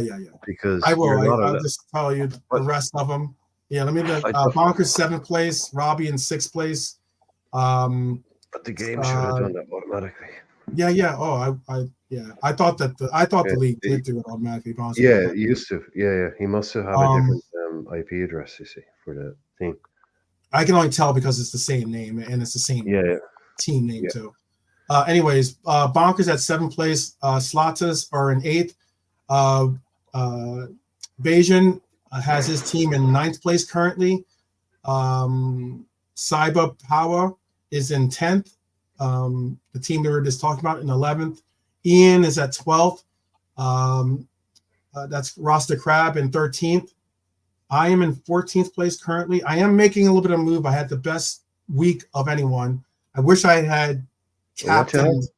I wish I had Captain Palmer instead of putting captain title on Erling Haaland, but all the same. No, 70 is a good week. Yeah. You got 70, was it? Yeah, 70 points. Because everyone has 60, 65, 50. Yeah, no, out of all everyone else had I made a little ground up on that. At least getting close to breaking the 300 mark. Yeah. Trigger is at 2. Trigger had a good weekend, 62. He's at 283, and Honesty had a little bit of a stumble this weekend, but I'm sure Honesty will be putting some changes in his lineup to try to make a push to get. I'm gonna make a wild guess. Looking at that league, I don't think anybody in that league captained Palmer. No, unfortunately, I didn't. No, I know you didn't, but looking at those points alone, no, I would be surprised if anybody in that league right now captained Palmer this weekend because he had 25 points alone. Yeah, that's 50 if you captained him. Yep, that would have been a huge trump. That would have made me have I would have had 95 points as opposed to 70. Oh yeah, that's what I'm saying. So looking at all of those boys, 50. I guarantee you nobody in that league. Yeah, that would have been good. That would have been good. Which is an oversight. It's all definite oversight. But no, I'm not criticizing you. I'm just saying that's how it goes. Sometimes you can look at a league. If you've been playing it for a long time, you can look and go, he captained him without even looking at the team. You can know who people captained or whatever. Especially when someone gets a big score, and there's a lot of people there that if they got those points without captaining Palmer, if they had, they are all looking at their teams going, I would have had 96, I would have had this, I would have had that. So that's yeah. But if you also thought that Palmer was going to score 4 goals in the first half, nobody thinks he's going to do it. Oh well, no, nobody's going to do it. But what I'm saying is, sometimes you can just tell by looking at numbers what's happened because FPL is a game of numbers. So you can just tell by looking at someone's team without their points, especially later on in the game. So that's he tripped. KJ saying triple captain style out of the game. Yeah. No, there'd be people that basically what I'm saying is there'd be someone in a mini league that was 5th would be the only person, Captain Palmer, they're now 1st. So those are the little moves that sometimes you can see. Like say if someone in that league today, what I'm saying, if someone in that league today had 110 points, you know immediately they Captain Palmer. They had a good game week anyway, and they Captain Palmer. That's why they have 110. Right. You'll be able to tell just by looking at it, Yeah. because that was a Yeah. nobody gets 4. He was only he was 1 goal off breaking the record all-time FPL Yeah. points, Yep. which is Or 29. I thought you meant just he's also 1 goal away from breaking the Premier League record for most goals. Oh, in that, but in FPL though, the most points ever scored in a game week is 29 points by Mo Salah. Palmer was 1 goal. All he needed was 1 goal to beat that, and that was with 45 minutes left to play. But he didn't do anything. So the most points ever scored in FPL is still by a Liverpool player, Mo Salah, 29 points. Boom. Yeah, big games from Chelsea. Arsenal had a lot of goals scored, but whatever. Tottenham had a lot of goals, some goal scorers, but all very was 1 apiece to everyone. So yeah, the big result. By the way, for Everton this weekend, beating Crystal Palace at home. Was surprising. Yeah. Didn't have that. Did not have that. But this is what we have as our fixtures coming up. Obviously, we're going to be taking our first home match in the Champions League. I'm going to doctor this up, put W's and L's on the ones, or hopefully no L's, but W's and the letters that are appropriate for the match. But we have Bologna showing up. We have also Lille. We have Leverkusen and Madrid later on in November. Actually, is Leverkusen and Madrid. So yeah, need to get these points on Wednesday to kind of solidify that we should be getting. I think we got out of the 4 on the right, which are our away matches. I think we got the most difficult of the 4. I'm not looking past any of these teams on the right side that we have to go away to, but I'm just saying that I think that AC Milan is a very difficult place to play, and I think that we got at least that in the books as being the most difficult place personally on the away match side. We now have arguably the easiest team of the 4, but when I say easy, I do put that over an asterisk, saying that no team in the Champions League is easy. They're all difficult in their own way and with their own talents and likes. So I'm not looking past Bologna. Still going to be a difficult task to take on, but I'm looking for some good results. We'll get into scores and lineups and everything else tomorrow for the lead-in as well, by the way. But we are coming in at 2:45, so we're going to bring the Liverbird down onto the parkway here, or onto the runway, and no, we on the parkway. And yeah, now you got to move those cars, and and roll taxi up to the gates here. I did want to show a little moment of zen here. What's really interesting is that we have there's Reds and then there's Red Devils, and I would say that it has been an absolutely incredible ride for both teams and both supporters. But I just look at the ability that we've had and the likes of what Red Devils have had to have as their gaffers. Say what you want. I know there's some out there that weren't really high on Slot. There were some that weren't believers even in Jurgen when he initially came to the team. But obviously, Jurgen made a lot of us into believers if you weren't a believer already. Very small group. We were. Very small. Very small group of people. Okay. I was gassed, yeah. Very tiny. That's not a. No way. Yeah, sorry, calling you out on that one. There were some people that weren't. Some people. Really? Maybe two. There were some people that thought that he couldn't win the big game or stuff like that. No. When we sacked Brendan, we got Jurgen Klopp. We're talking about a landslide, 99%. Yeah, you'll always have the weirdos in the asylum shouting out of the window, but yeah, exactly. No, that was one of Klopp is rubbish. Yeah. I mean, the presser, the presser that we hear about all the time is him saying, turning doubters into believers. He wasn't referring to the people doubting him, he was referring. Yeah. That's not. He was who he was referring to. He was talking about. No. Yeah, no, we all know. Yeah, Mr. Okay, Hey, come on now. okay, Well, no. okay. No, That's you're talking about one of the most Brendan. Like we all remember the famous Thierry Henry grabbing. Oh, yeah, Jamie Carragher moment in it. Yeah. Yeah, when Great news, Brendan Sky went, Sports. Just yeah, in. that was Yeah. like at first just Brendan being gone was like, yeah, and then we knew it was either the word came out from reputable sources that it was either Ancelotti or Klopp. Yeah. And both of those guys were getting 90% approval ratings. Like it was like, God, 100%. if we can't get Klopp, you mean the only other choice is Ancelotti? Fuck yeah. right. We were like, definitely, if one of those, yeah, okay, we all want Klopp. Yeah, everybody want the Klopp.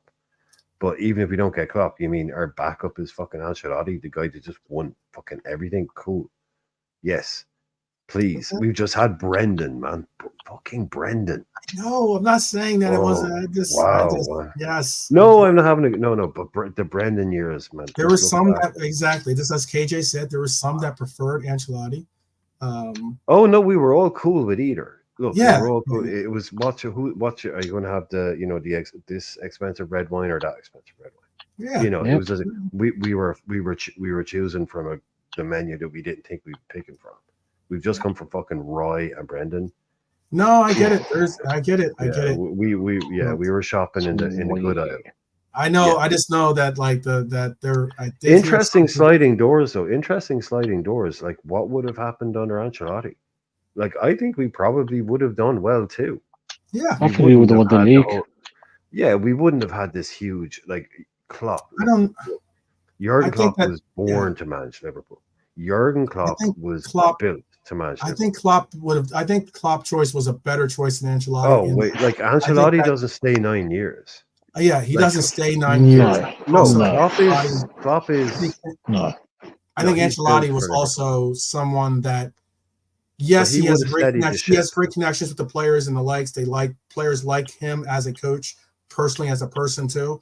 But I just think he would have done a great job and steadied the ship. But the connection that Klopp brought, sorry. But I was going to say the connection that Klopp established with the fan base, along with the players, and obviously the results that he got, were initially what we needed. We needed like a real like adrenaline injection. Oh, that they into the fan base to really get on board and kind of, and again, that's why I was saying doubters to believers, and that to really believe in a lot of the things. There was those of us that have seen that saw like our Champions League win and stuff like that. That might have, there might have been times in your what do you call it, your time branch or whatever, that you would have been like, oh, I finally get it. I believe in this team. It's that moment that you just like, how silly of me not to believe in this team. I need to believe in this team because of the results that we got in certain games. But Klopp definitely established a lot of those things for me at least. And I don't know if Ancelotti would have done the same. Oh no, completely. You're talking about two totally different managers. That's the thing. It's like the results, whatever. I think the success on the pitch, his job as a manager, Ancelotti would have done that just as well. Mm-hmm. But people said it. Klopp gets Liverpool and Liverpool gets Klopp. Right. It was the perfect marriage. And it was like, look, if we can't get Jurgen, we'll take Ancelotti. It was the kind of vibe. It was just like, but we knew. It was just like that first press conference, everybody knew this guy is different. He has Ancelotti isn't given that kind of thing. It's just like a guy that comes out, he knows his audience, and Klopp knew his audience. He isn't pretentious. He isn't he wants to wear the tracksuit and the and the baseball cap and take life not too seriously. And people in Liverpool get that. It's they don't like like the Mourinhos of this world maybe so much, and it's just the same. People probably call it a vibe now. He had the right vibe. He just connected, so it was the perfect choice. Klopp was the perfect choice on every level. I mean, like, there's a lot of talk about. It's just interesting. He said, sorry, but the press conference. The one thing I always remember him sorry about that is he's talking about taking off the the doubters to believers thing, but he also talked about the Shankly Paisley shit, which was my favorite bit from that. When Klopp came in and he said, they think it's really, he was saying, they think it's really cool when they bring you here, because his English was really shit at the time. He said, they think it's really cool when they bring you here and they bring you to the stadium and they bring you to the room and they say, look, Mr. Shankly, look, Mr. Paisley, look, Mr. Dogby, look, King Kenny, and look. And he's like, fucking hell, thanks, guys. Yeah. You know, he's like, fucking hell, thanks, guys. There's no pressure there. Yeah, no fucking pressure, guys. No pressure okay. there. He's like, you know, you need to fucking, he's like, you need to forget. He's like, you need to fucking forget. He almost kind of come out, you need to fucking forget about Bill Shankly. You know, you need to, you know, stop that. And the way he did it was so much more charismatic.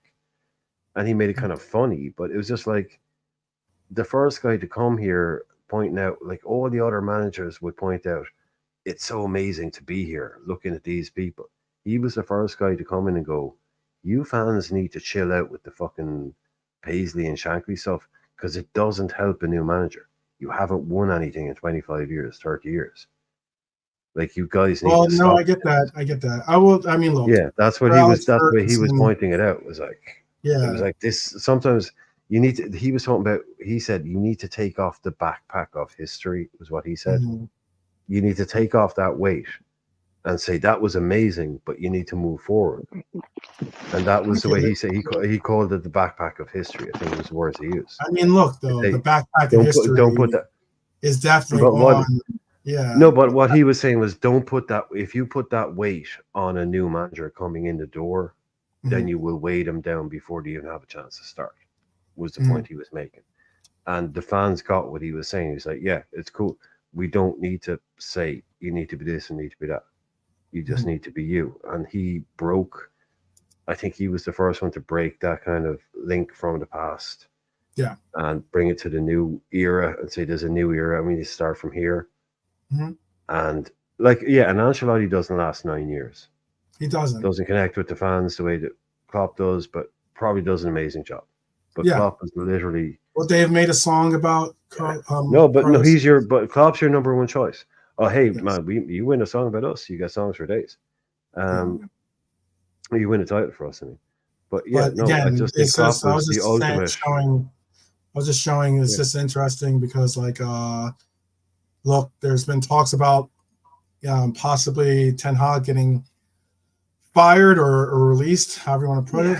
But there's also talks about the fact that he makes so much, and he did re-sign a deal. So they are committed to him financially because that would be a big hit for them. They've made a lot of expenditures to bring into their team. And is he on that much? That would cost them. It would cost them a problem. Something on the lines like 17 million is going to cost them if they would sack him now, with the extension of what he's already making. Because they would have to pay him obviously next year and the year after that. So, but this was just something that was interesting too to me. Is that like 41 matches that he's had 41 matches. He's already had 4 games where they've lost by more than 3 goals. Sir Alex Ferguson has 517 home matches to match the same record.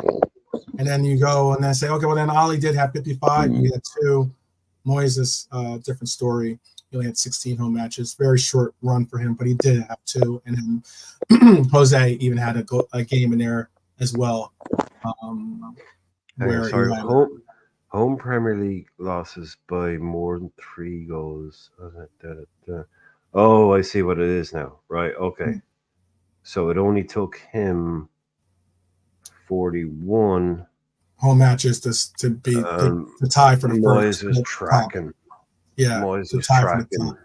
Most likely that there's a high likelihood that he will become the sole leader in this little race here. Well, hey, look, it's nice to be top of something, isn't it? There you go.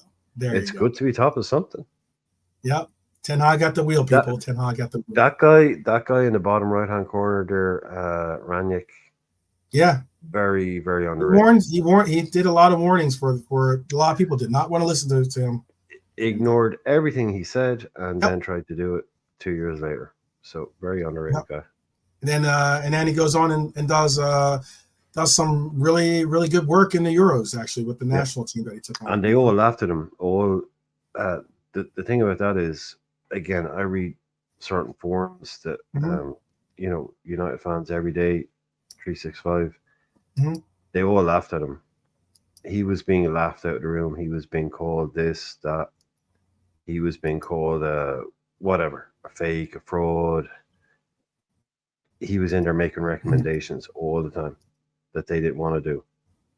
He was probably the one guy with a brain in there. Yeah, they laughed Ranić. I will say this. They made him a joke. The fans made him a meme. They literally, like United fans turned Ranić into a meme. And he was just there trying to sort out their fucking football. They are where they deserve to be. But I think if he had this administration, involved, they might have allowed for him to do more of what he was saying. This is all speculative. I'm not like. Oh, I was waiting. Sorry, I was waiting for a funny picture to show up. But you mean the actual regime? These guys now? Yeah, no, I think you might be right. Yeah, Ineos would give Ranić probably more power. Yeah, 100%. Yeah, because he was recommending they buy players that right now are at Real Madrid and they could have bought, like Tchouaméni, and that they could have gotten at the time. Yeah, exactly. Yeah, he was saying you need to sell this guy. You need to, like, you don't buy this guy, don't buy that guy, buy this guy. Right. And look, it's an easy list to put up on the internet of players he said they should buy and players. Yeah, but it works in a kind of a vague, in a general way. And it was just like, but literally, there was United fans every single day going, literally taking the piss out of this guy, calling him the German professor, even though he's not German. All this fucking idiots, slagging him off. And he's just there trying to fucking sort out their club. Yeah, Austrian. He's just there trying to sort out their fucking club, and put a structure in place and tell them what they're doing wrong. And they were acting like he's this moron because he lost a couple of games. And I think he took over from fucking this, Ollie, And even when you look at it, if you actually look at it now, Ollie Solskjaer doesn't have a statistically bad record as their manager. But look at what was going on there. Does anybody think he did well there? Hey, he was an awful manager. If the cards were out right for him, we might be going, Ollie. Who's he managing now?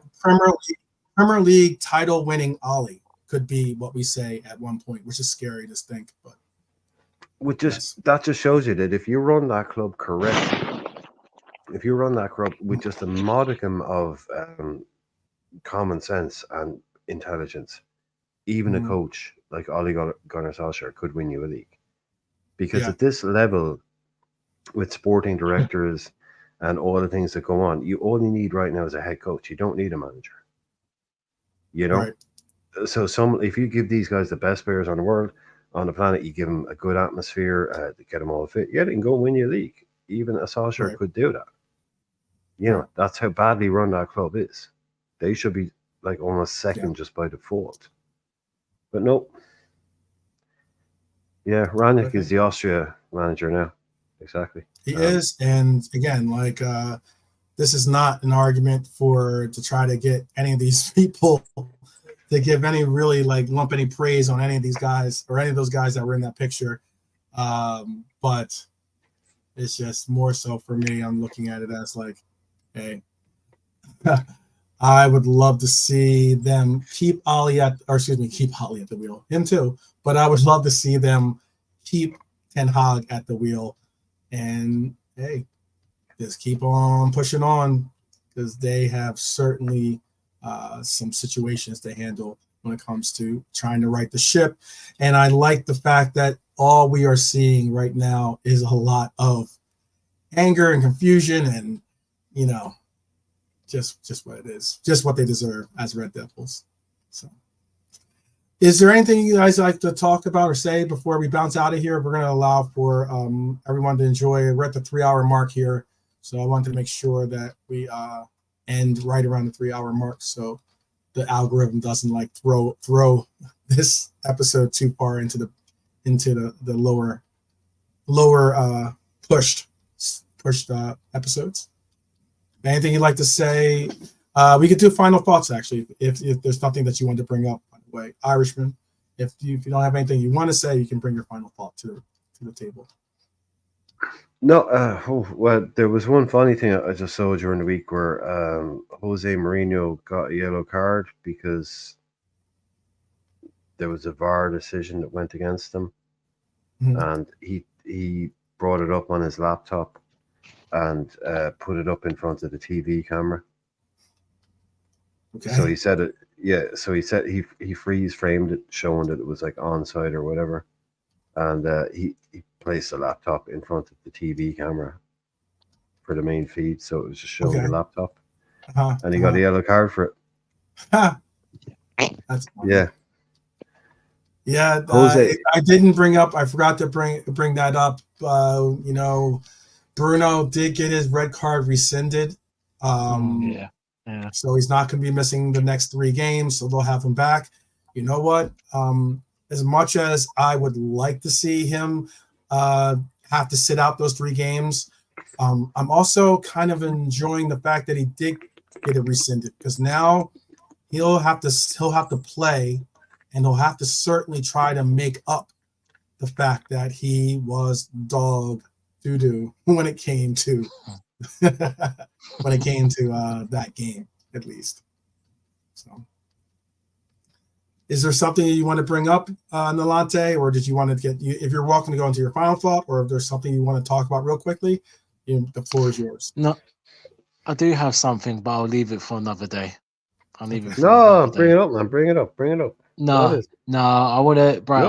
I want to expand it in another show. So okay. I know what it is. Okay. I'll park it there. It'll be more time, so let everyone get to the destination. And my final thought for today, people, is don't be like 12 man who had to put me in the trap with a question, stab me in the back, and put me in the mire. Him and Bri quietly, the silent assassin. All I'll say to is, I hope everyone had a good day. And as I always say, be safe. Take care of each other. Big up the chat. Big up. And JK, Bernadette, Marianne, all of you, have a blessed evening. Take care. So smooth. So smooth with it. So smooth with it. Definitely so. Yeah, it's a little bit on the late side, I know. So it's getting late, and so we wanted to definitely allow for you to enjoy the rest of your evening or morning or whatever it is, afternoon for some. And don't worry. Don't worry.